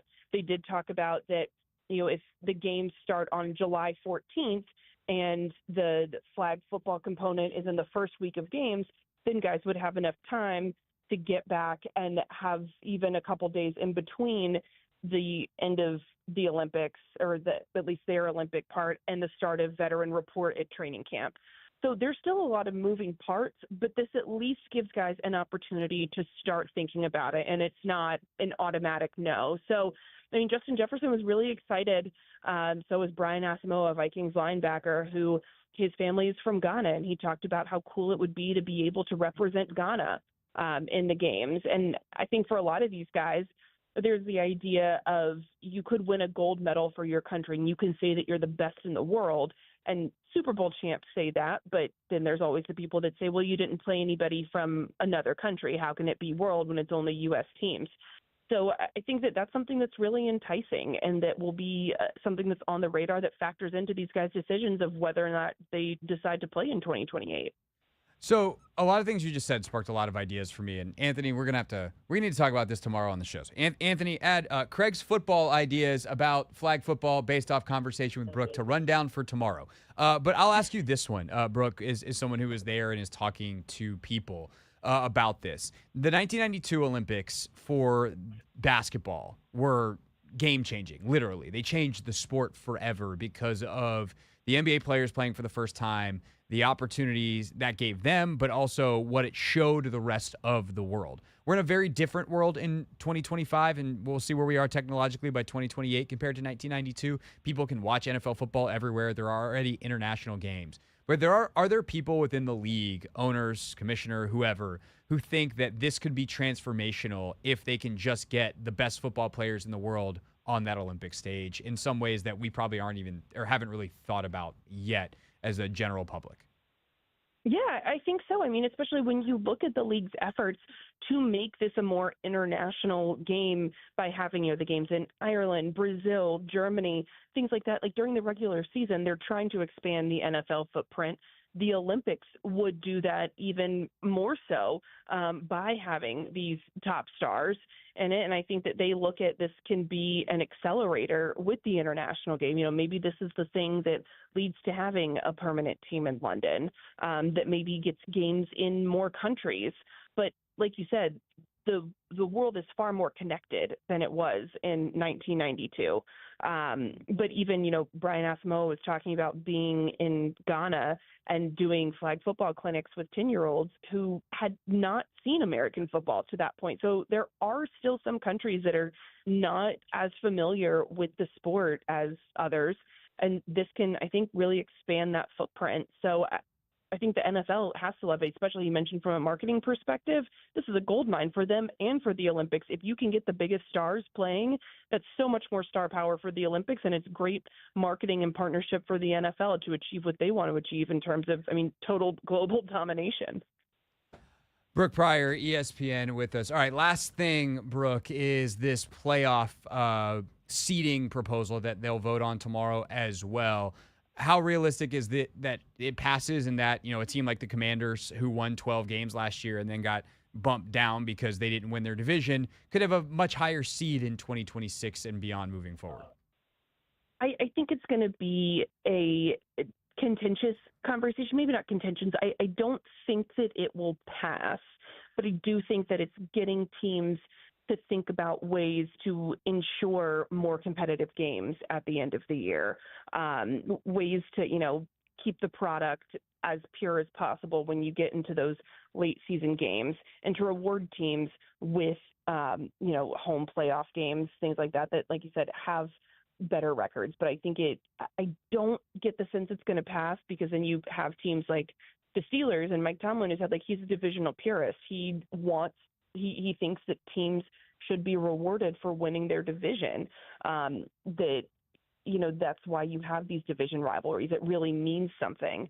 If you take that away, if you take the home playoff incentive away, it kind of dilutes the product in terms of these divisional rivalries. So I don't think it's going to pass this time, but I do think that it makes teams think okay, is there something where, if one team is, the wild card team is 2 games better than the home playoff team or than the division champ, do you reseed it in that? Is there some kind of mechanism that it can be a case-by-case basis or a year-by-year basis, that it's not an automatic reseeding, but under certain circumstances?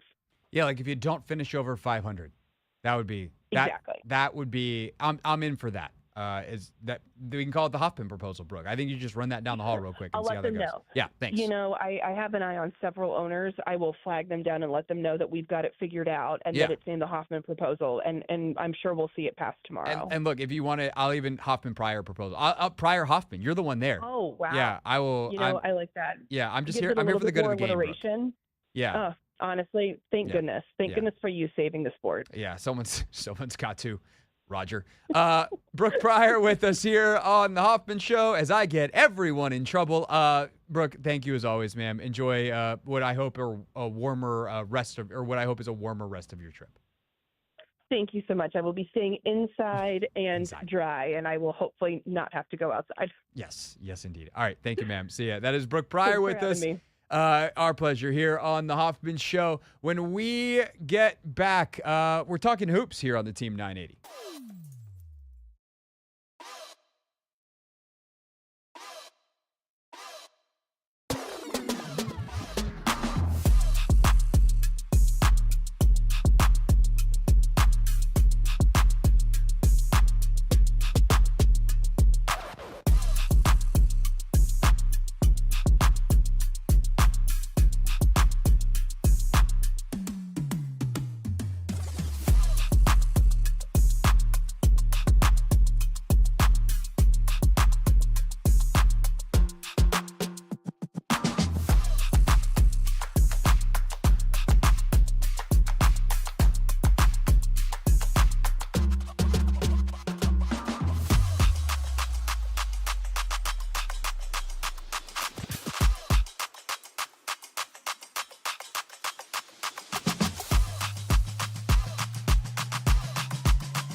It's the Hoffman Show. We're on the Team 980, always live as well on the free Odyssey app here on this Tuesday.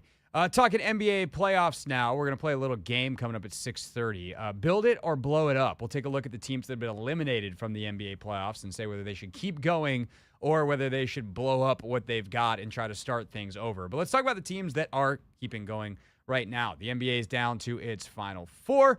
And we have Kurt Helen with us, who is a longtime NBA writer, pro basketball talk, and more. Kurt, welcome to the show. Appreciate your time, man. How you doing? Hey, thanks for having me on. And by the way, I'll just jump in now and tell you the Spurs should just blow it up and trade Wemby. Yes. They should just blow the whole thing to up. Washington. Yeah, exactly. I would. Yeah, 100%. I mean, they can have, frankly, whoever they want. I like a lot of the young players here, but you give me that tall French guy, I'm in. Just Bob Carrington straight up. You're good. That works. Or if they want Bilal to make sure that the French fans are happy, I can make a sacrifice. Yeah. Okay, I think we fixed everything. All right, done. Excellent. No, when we look at the place that the Wizards executives came from in Oklahoma City, that is, of course, the model that everybody wants to follow. How do we get a young superstar? How do we surround them with other young, excellent players, grow them together, have them all rowing the boat in the same direction? And, oh, look, we won 68 games and one of the greatest point differentials in the history of the league. Now they sit here in their first ever Western Conference Finals, Kurt. And we know that the Minnesota Timberwolves obviously got to this round last year, and often there is kind of this stepping stone process that needs to happen. Do you think Oklahoma City has what it takes based off of their talent and their results to overcome the fact that they have never been here before? Yeah, and they're actually, I think, the youngest team ever to reach the Western Conference Finals by just, average age. But I do think that they're going to, and I think we've seen in the last series the growth that they needed to show in these playoffs. I think that the questions we had, look, they got bounced last year, and they're like, man, they just weren't tough enough. They weren't gritty enough. They weren't able to win playoff games. And so they go out and get an Isaiah Hartenstein, who's, gives them plenty of toughness and grit, on top of just the maturity of the guys they want. And they won some ugly games in that series. They didn't just, yes, they overwhelmed and ran away from Denver in Game 7, but they won some playoff-style games in that round. And I think that shows the growth that they were going to need, because they go into this, which is just a better matchup for them. Denver's a tough matchup for everyone because they got that Jokic guy. But this is a much better matchup for them. And I think, I don't want to say it's going to be easy by any stretch, but I think they're in a good place. And I think their confidence going forward is going to be difficult to overcome.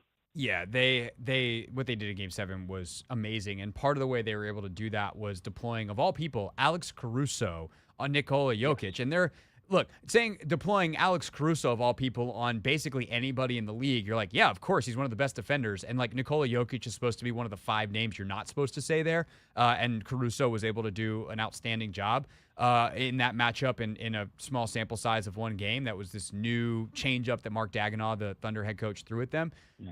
Seeing that as a possibility, knowing that Julius Randle, for instance, may be the biggest matchup advantage on the Timberwolves side of it in this series. What kind of did that open your world at all to the possibilities of new ways the Thunder can be excellent? Yeah, well, their defense already is not only the best in the league, but they and what's going to be really telling, I think, in this series, they are handsy, they are physical. First off, they're one of those teams that goes back to the old Miami Heat school of, if we foul on every play, they're not going to call it, right? Yeah. They are going to be really physical, and Minnesota can handle some of that, but it's going to be a new level for Ant when he drives. Anthony Edwards is going to drive the lane or try to drive the lane and find Lou Dort, and if he gets by Lou Dort, he's going to find another level of guys. It's going to be much harder, and he's not going to get the calls he expects to get. And he's going to have to prove that he can go beyond that. I think that the other thing they do defensively, they're so good at showing you something and then taking it away. So you're like, oh, there is a driving lane. Oh, there's not a driving lane. And that kind of stuff, I think it's been fun in these playoffs to watch Anthony Edwards figure stuff out in real time, right? Each game he's a little bit better, and he's figuring out how to making the smart, clean pass rather than trying to do too much. And this might be the one that's his Waterloo. This is the one where the lessons he's going to learn, he's not going to be able to learn fast enough in this series. Kurt Helen, basketball writer, NBC Sports, with us here on the Hoffman Show.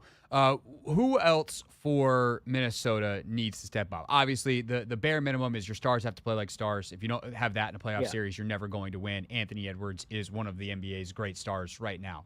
Who else needs to step up if Minnesota is going to have a chance in this series? I think you're going to do a huge Julius Randle series. He's got to be and he has been, by the way, fantastic and better than I expected in these playoffs and through this postseason. So, credit to him, but he's going to have to continue that and maybe even take a step forward because life will be difficult for Anthony Edwards. And he is more of a matchup problem because of his physicality. You can try to, they have a bunch of guys to throw at him, but he's going to have a big series. And the other thing is, outside of just taking care of the ball, they have to take care of the ball.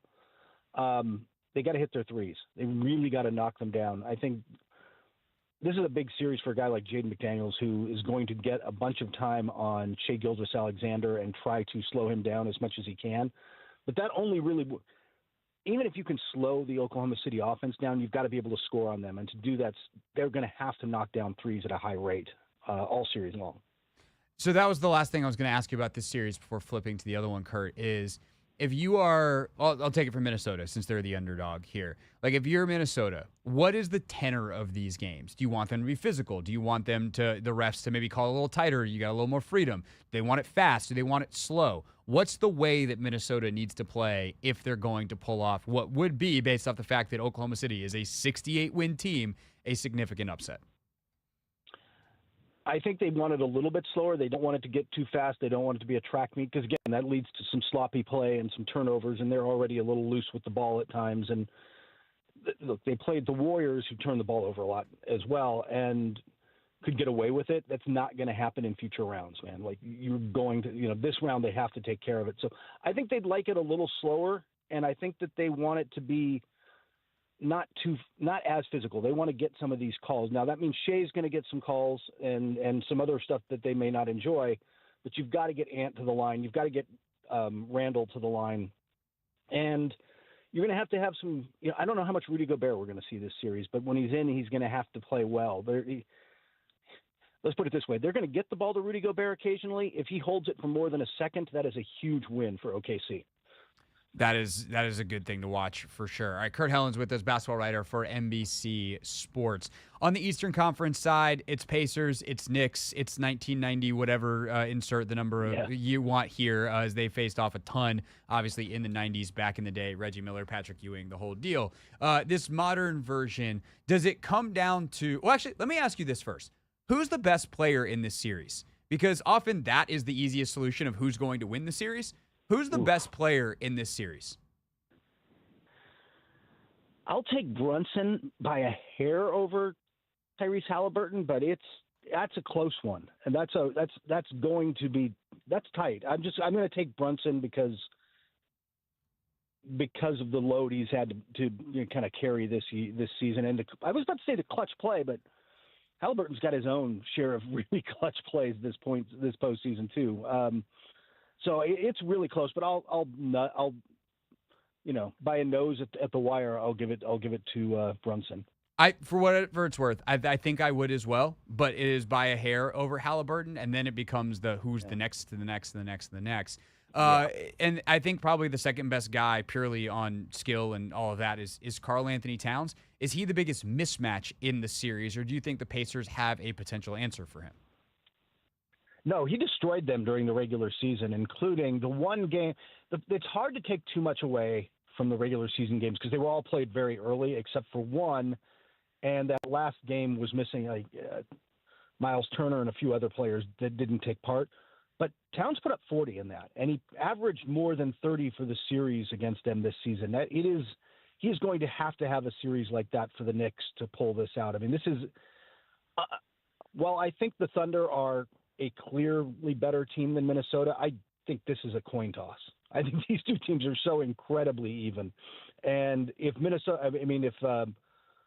New York's going to win this thing, it's going to be because Towns is the third best player in this series, or maybe second best. He's going to have a couple of big games where he really carries the offense and gets Miles Turner out of the paint so that he's not back there blocking shots and opens up driving lanes for, Brunson and Bridges and everyone else. In a lot of ways, it feels like whichever of Turner or Towns just stays out of foul trouble. It's like, hey, congrats, you might have just won the series, because those are two guys that are very, very foul prone and tend to take themselves out of games. I also feel like this is a stylistic mismatch in a way that could be very, very fun. Knicks have no problem beating you up, slowing it down. The Pacers play at one of the fastest paces in the league. What's something you're watching early tomorrow night to see who might be able to dictate the pace of the game, whether it's a player, whether it's the way something is going down, an adjustment that you think could slow or speed up the game? What are you watching on that front? Yeah, the Knicks actually don't mind running as well, but I think for what's really going to test them, where I think the Pacers potentially have an advantage if they're going to win this series, and I'll cheat and tell you I picked the Knicks in 7 in a coin toss, but if the Pacers are going to win this thing, pace for them isn't just running. It isn't just getting out off makes and misses and turnovers and running. Their ball movement and player movement in the half court is better than the Knicks have seen in the last 2 rounds. The Pistons don't really have that much. They were it was pretty much Cade Cunningham against the world, and everybody else was standing in their station. And even the Celtics, especially because they're hunting threes so much, they like to drive into the paint and kick out, but they're pretty station to station relatively. That is not how the Pacers play. Ball movement, player movement, guys cutting all over the place. We're going to see how the Knicks defense adjusts to that. They're going to have to be able to handle the pace in the half court. I think that's one of those things I'm going to watch. Are the Pacers getting a good shot 12 seconds into the shot clock, or are they going 17, 18 seconds into the shot clock before they're able to really get anything going? And I think if the Knicks can force them deep into the half-court shot clock, it's a huge advantage. All right, last thing for Kurt Helen here, NBA basketball writer for NBC Sports, is going to lead us into our little blow it up, build it up game. Kurt, is there a move outside of Giannis, which has been reported on? Is there another one of these teams that lost that you think could make a big, unsurprising move that you're kind of keeping your eye on as we get towards the draft in June and then ultimately free agency in July? Yeah, it's harder this year just because the second apron thing really, really messes with the ability to keep the Boston Celtics together. In fact, if I'm going to predict something crazy, it's that the Celtics consider and maybe even move Jaylen Brown. I don't think that's off the table. And it's largely because next year is kind of a gap year for them, for lack of a better word, with the very horrible and unfortunate, Jason Tatum injury. You can do that. You can say, hey, if we trade Jaylen Brown to, say, Houston, and you get back a bunch of their young, good players, and you get a year to mesh them together, then you bring Tatum back in, you can hit the ground running again as contenders. That might be really tempting to them and a way to save some money. So that's the one. I don't know that they're going to blow it up, but that's one I'm going to watch. I'm really curious how the Celtics are going to get rid of some guys. Like Drew Holiday's probably gone. I think they'd love to move on from Porzingis, but good luck dumping. It's an expiring contract, but $30 million to pay him to be injured is a lot. So I'm really curious what they look like next year. That was one that was definitely on my list, and we're going to talk about that a lot more next. Kurt, this was great. Thanks so much for doing this, and we'll definitely try to have you back here later in the playoffs as we move towards what will be a very silly season here June, July. It definitely will be. It's going to be a wild off season. Appreciate your time, Kurt. Thank you. Take care. As Kurt Helen with us, he is a writer for NBC Sports, Pro Basketball Talk as their editor-in-chief, and been covering the NBA for a long time, doing a great job. Appreciate Kurt's time. When we get back, we will play Build It Up or Blow It Up. But first, the latest on the world, or from the world of women's sports. It's presented to you by Wawa Chicken, how you want it at Wawa, with customizable roasted and crispy chicken sandwiches.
It's the Hoffman Show here on the Team 980, always live as well on the free Odyssey app, streaming live on YouTube too, at the Team 980.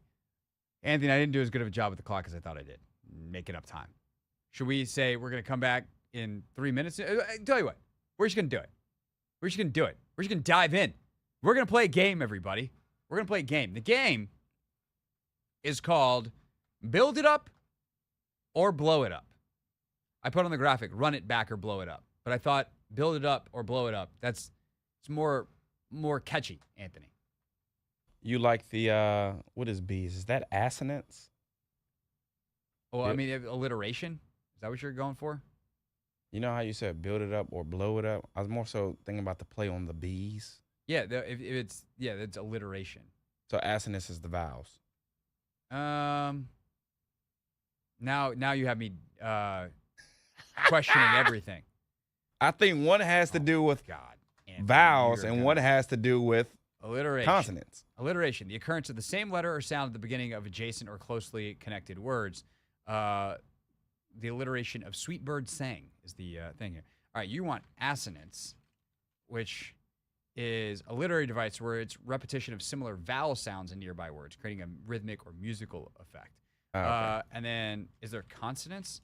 Consonance is, no, that's something different. Agreement or compatibility between opinions or actions. Yeah, alliteration, which is what I said the first time. And then you had me doubting everything. Like, am I the idiot? And it's not that you actually turned out to be an idiot. It's just that there was a lot that was going on there. I'm proud of you, Craig. I'm not. The point is that we're going to play a game. The game is going to be build it up or blow it up, where we are going to take a look at all the NBA teams that we thought had a pretty good chance of competing this year in the NBA playoffs, but have lost. And we're going to say they should keep going with what they're doing, or they should blow it up. And for some of these teams, honestly, blowing it up is harder than you would think. So we'll get to some of those in a second. But, Anthony, are you ready? I am indeed, Craig. All right, build it up or blow it up. Should the Boston Celtics build it up or blow it up? And this might sound crazy because even if they just lost to the Knicks, there's no doubt that the still reigning and defending champions would be a team that should just run it back, right? Yeah, they've got to figure some things out. Drew Holiday is much older. Al Horford is older. Horford and Luke Cornett are free agents. But then Jason Tatum tore his Achilles. And you don't know when he's going to be back. You don't know what he'll be when he is back. And if I was the Boston Celtics, I think I would sell high on Jaylen Brown, avoid any kind of flirting with the second apron, avoid some luxury tax, reset, because you also have like repeater taxes. And again, I'm not trying to just save billionaires money, but now that there's competitive disadvantages to hitting some of these things, and they make it harder to have a huge luxury or a huge tax bill, a huge payroll year after year, if I can reset the clock on some of that stuff, and I can get young talent, and Kurt Helen just joined us from NBC Sports, and he said, like, would you flip Jaylen Brown to Houston for some young players? Kind of think that I would. I mean, going off of what Kurt said, maybe. Because, again, Houston has a lot of young talent to be able to, build off of. But I don't think Houston's going to want to be in that because they understand what they have right now in-house already.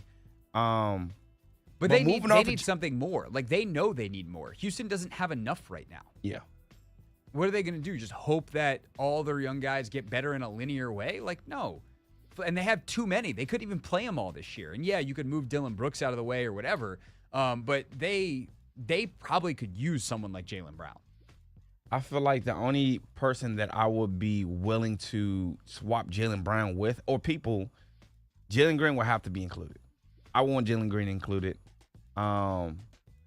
Maybe the Cam Whitmores and maybe even a Reed Shepherd. I will get greedy. That's the thing. Is like who are we actually talking about? I think that's the interesting thing. the Celtics also actually have something that a lot of other teams in this position don't, which is most of their own picks. They have their 2025 first rounder, their 2026 first rounder, their 2027 first rounder, and their 2028 first rounder. Their 2028 could be going to San Antonio. They have the right to a pick swap for Boston's first round pick, as long as it's not the top pick. So their only outgoing first rounder is 2029, which is going to either Portland or here, and there's no protection on it. So 2029 is the only draft pick they don't have, and that's going to be an issue with a lot of these other teams that we talk about, is like, blow it up. And it's like, okay, in order to blow it up and send out a bad contract or try to, or if they're going to try to build it up even, and they're going to try to add someone, a lot of these teams don't have the ammo to do it. The Celtics, I would say, the argument to stay building it up if you're the Celtics is, if we suck this year and we have a great draft pick, we can, we have our own pick in 2026. Sick. Let's use it. And then we can also, in 2 years, trade a bunch of stuff. So that's why, like, if you can save a year of tax and save a year of salary and reset some of the repeater taxes and all that kind of stuff by having an intentionally down 2025 where you trade Jaylen Brown, and then you are ready to hit the ground running with young pieces and the ability to make moves next offseason when Tatum is back, I kind of think that's a scary good option for the Boston Celtics. I just think they understand their window is now, though, Craig. But that's the thing. Is like, are they going to win the championship in 2025-26 without Jason Tatum? Probably not. No. But they're still a contender. That's all I'm saying. Are they? Is Jaylen Brown that good without Tatum? I don't think we're factoring in all the other pieces that they have. And granted, they didn't get it done against the Knicks. Who are the other pieces? Derek White? Derek White, Drew, Payton, But Drew Holiday might be gone. Drew Holiday's 37 years old, bro. He's 37? Yes. I thought he was still on the contract, too. Drew Holiday. Oh, sorry. No, I apologize. Drew Holiday's 34. I'm thinking of Horford's 37. I was about to say, yeah, Horford and Cornette, all right, you need to go get a big. But I'm still thinking, like, they have pieces. And I don't know. I don't remember the exact win percentage that they had without Tatum. And I'm not saying, like, all right, they won, like, 60 games this year. They're going to win, 50 games next year. But I still think they're going to be a contender out there in the East. Look, if you want to stay building it up, that's fine. Holiday, he's got $30 million this year, $32 next year, $34 the year after, and then a player option for $37 in his age 37 season. If he still wants to play, like, I'm one of the biggest Drew Holiday fans ever. So sure, do it. But I think Brown's the one that's interesting because that contract is like, you're not doing a full reset. You're just accepting the fact that you're only going to be so good without Jason Tatum. And if you can unload the Jaylen Brown, let's see what the $300 million contract. He's got his cap hit next year is 49. It's 53, 57, 61, 64. My goodness. Yeah. And against the apron, they're still under the apron. So, yeah, it just also becomes a lot harder to in the long term, build your team because you get restricted by those two contracts together. It's worth it as long as they're healthy and playing. But if you tell me it's going to be at least 2 years, I can get some cheap talent to go with it, I think that might be the better option for them. All right. But I also, look, those two won a championship together. There's also some like juju and chemistry stuff that I don't want to mess with. Don't want to tempt the ghost of Red Hour back, so I can make the argument either way on the Celtics. All right.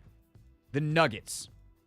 The Nuggets lose with, by the end, it's like Nikola Jokic, half of Michael Porter Jr., one-legged Aaron Gordon, and whatever shows up for Jamal Murray on any given day. Do they keep going down that course path, or do they blow it up? What does blow it up mean? I think you got to move off one of those pieces. in Aaron Gordon or Michael Porter Jr., and I would probably lean Michael Porter Jr., to be honest, because he's just been so inconsistent. He did have the 1 year when they won it all, and he had a career-high shooting. But outside of that, like, he has been inconsistent. He's been banged up. And they need more role players. They let guys get away in KCP, Bruce Brown, and it sort of kind of came back to bite them in the butt. So I think if you can, get a couple of players for Michael Porter Jr., I think it could work. So here's the problem. I don't know who's giving you anything good for Michael Porter Jr. Exactly. Now, can you attach a draft pick to it and maybe get something there? And this also is the problem with the Denver Nuggets and where they are. So the Denver Nuggets, unlike the Celtics, as they've tried to maximize this Jokic window, they don't have a ton of draft picks that they can trade. They have their own in 26, 28, 2030, and 2031. But because they have a pick that is yet to convey in 2027 and or 2029, and their pick is outgoing this year, they can't trade future picks right now. They're locked in the same way that the Wizards were locked for a long time because of this pick that they still owe to the Knicks. When they were trying to make moves around Wall and Beal, like, they were locked in because they owed a future pick to the Knicks that they wouldn't get off of. And there was a year where it was just like, man, it'd be great if the Wizards just could just convey the pick, be done. And the Wizards, next year is the final year of it, and if it doesn't convey, it becomes second rounders, which would be sweet. But for the Nuggets, they can only move one future first. There's stuff they can do on draft night in these years, but that doesn't help you. If you're trying to do stuff now, you can't wait till draft night 2028 to do anything. So the Nuggets are kind of locked in say, okay, what kind of package can we get for Michael Porter Jr., who has been injured his entire life, has a $35 million, $38 million, and $40 million cap hit. Or sorry, the 35, scratch that. Next year, that was this year. He's got 2 years left at 38 and 40. He's been hurt his entire career. What? Who wants that? Like, especially when you only get one first-round pick attached. Like, I feel like they're kind of between a rock and a hard place, Anthony. If I was them, I'd want to move off Michael Porter Jr., and I would be willing to give up that first-round pick. I just don't know what you're getting back, because that is a hefty contract to take on for the small penalty of one first-round pick. And I realize that Michael Porter Jr.'s like not nothing, but I think it's probably more valuable for them to just try to run it back with Porter one more year than what you'll get in return. So the Nuggets are running back. I kind of think they have to. Yep. And they might be good enough to do that. What they need is big internal jumps. They need to be able to find like their mid-level exception or whatever, that kind of stuff they have. Because if they don't get more guys like Christian Brown to pan out, who Brown actually has, they need some of their other guys who weren't very good as rookies this year, et cetera, to be better. A guy like Peyton Watson is an interesting guy to watch for them because he was hurt basically all year. So what happens in year number 2? All right, next team is we're playing build it up, or what do we say? Build it up or blow it up. Yep. Is the game. The Bucks. So the Bucks have this guy named Giannis. He's very tall. He's very good. And he hasn't decided what he wants to do yet. It comes down to, do you trade Giannis if you're the Bucks? And my answer is clear. My answer is no. I don't care what you offer. Like, if Dallas wanted to talk number 1 pick as a start of a package, or I think Dylan Harper is that good at the number 2, would I talk to San Antonio? Maybe. Other than that, there's not the whole point of getting more picks or young players would have them turn into Giannis. I'm not interested in trading Giannis. What if he demands a trade? Then I have to do it. Okay. If he is like, please get me out of here, we're done, then okay, I'm going to work with you. We're going to find the best place for you. That's also the best place for us. This is business, but it's also, you've been the best player in franchise history, arguably. It's him or Kareem. You helped to bring a title here. All due respect to Oscar Robertson. He should be mentioned as well. So, like, you're the best player in modern franchise history. you've been an amazing person in our community. We're going to do right by you. And we're going to hope that the good karma comes back around. Okay, now we're talking. Now it's full sail. Now it's everybody's available. We are trying to hit the tank hard. But also, it's worth saying that, like, Milwaukee has done a lot of stuff the last couple of years to try to maximize this Giannis window. And they don't have all their picks.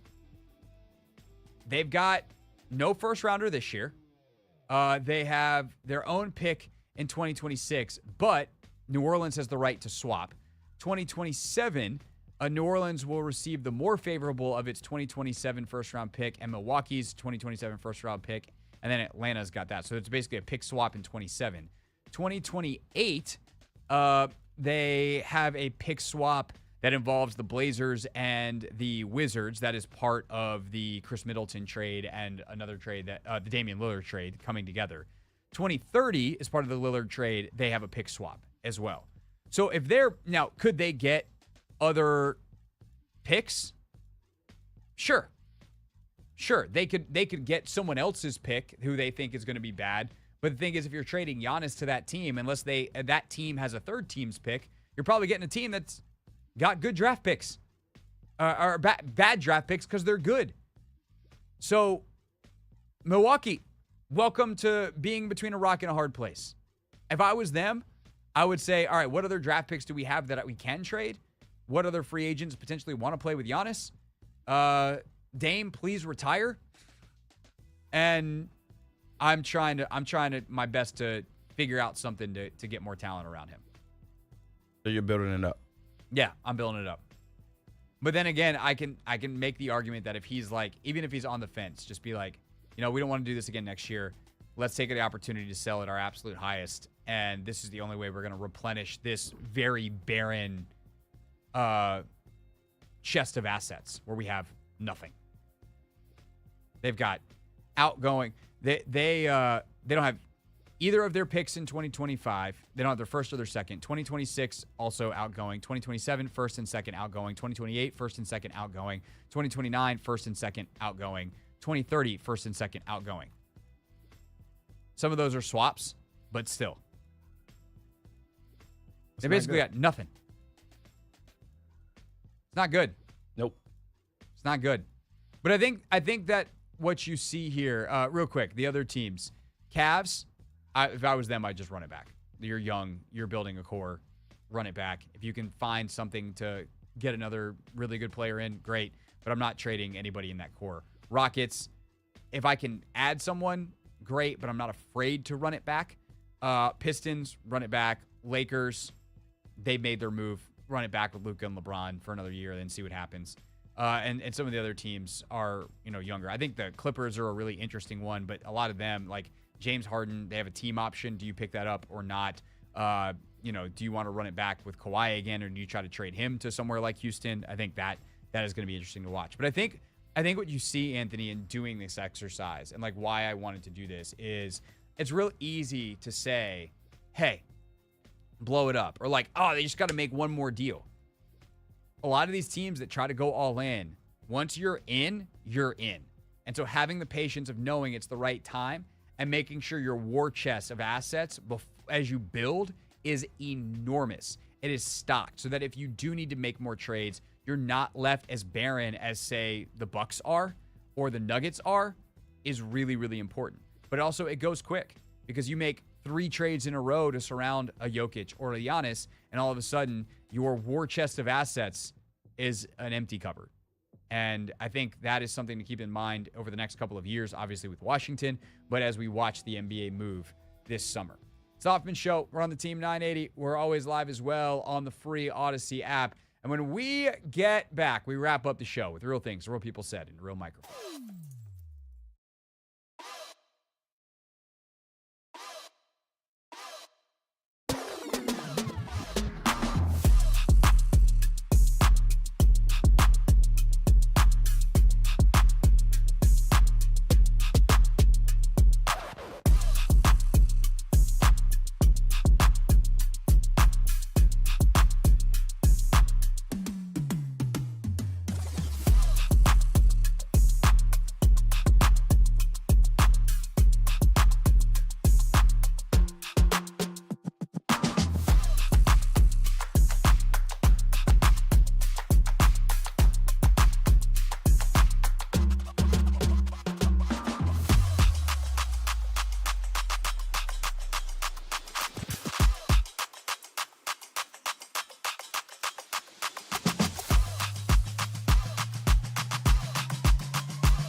It's the Hoffman Show. We're on the Team 980. We're always live as well on the free Odyssey app. Anthony, right now, ESPN SportsCenter is at the Western Conference Finals. They've got Game 1 tonight. And poor Kevin Nagandi just had to do a hit with Kendrick Perkins. And I'm not saying that because I'm not Perk's biggest fan. Nagandi and Perk did this hit on the court, and they're standing next to each other. And Perk's a 7-footer, and that just feels unfair to Kevin Nagandi to make him look that small. Yeah, that's not the life he deserves. No, what are we doing? Very, very unkind. I don't like it. I don't like it at all. How tall is Kevin? Probably like 6 feet tall. Dang. 5'10", somewhere in there. I don't know. He's taller than me. I've never, I believe, been in the same room as Nagandi. Plenty of people that know him. Swell guy, but not 7 feet tall. We'll love to see Jeremy Woo next to Kendrick Perkins. Is Woo not a big guy? I don't think so. Oh, okay. I have no frame. Woo is a person that has existed on my computer screen and on the telephone to me. I don't think I've ever even seen him on TV. Cavoni does all the TV. And then Woo's just pulling the strings behind the scenes. You guys have been working together forever. Back to the Draft Express days. What do you know about that? I know a little bit about Draft Express. I used to watch a lot of Draft Express. I was kind of sad when it went away because now I don't have all the highlight cut-ups and all that kind of stuff that they used to do. Anyway, the point is, our show's almost over.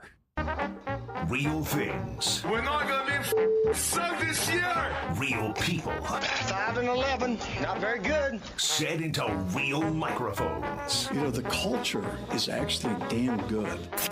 Next week on the show, Shannon Harris, the interim head coach of the DC Defenders, is going to join us. Today, his quarterback, Jordan Ta'amu, was in studio with Grant and Danny, and they pulled a pop quiz on their producers. I was not prepared for this.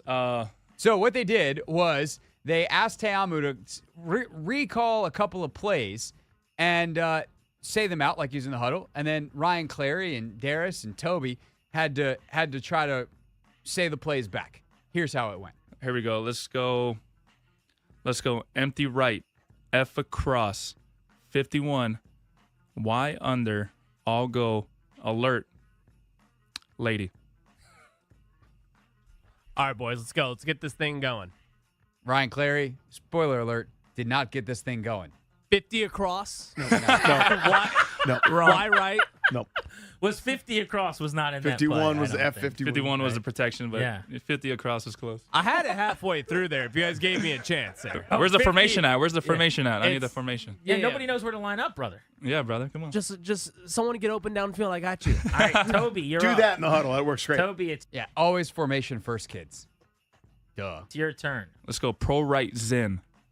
All right, pro right Zen. Philly 46. Y climb. Pro right Zin, Philly 46, right climb. Y. So close. Yeah, that's close. Okay, that was better. Take Y that. climb. I'll take Gotta that. have the Y Got shot. Y. He's who's ahead of who on the depth chart here? Toby or Ryan? I think Toby. Toby's might. up. Toby's up. Yeah, he's got him. All right, Darius. You're the last one now. He's a Madden guy. Darius runs Okay, a Madden league. yeah. I think that could help him with memorization. Or not. Or possibly not. Nobody knows. Not going to help him. All right, let's go. Trips right. Zoe. Philly 71. Stick. Alert. All Gators. Trips right, 7 right, Zoe, all Gators, go. Dude, that was Everyone's half gonna be right. There's some running stuff, into each yeah. other. Yeah. There's so many alligators for some reason. Anthony, if I gave you a play, how do you think you'd do? Let's go. I don't have a play, so. I think I would do bad, though. I know how it goes, but the thing is, it's like you're just trying to memorize stuff. And if you speak the language, not that hard. If you don't speak the language, you wind up looking like those guys. Yeah. I think Claire had the toughest one. Definitely. And he also failed the most spectacularly. We'll see you tomorrow here on The Hoffman Show.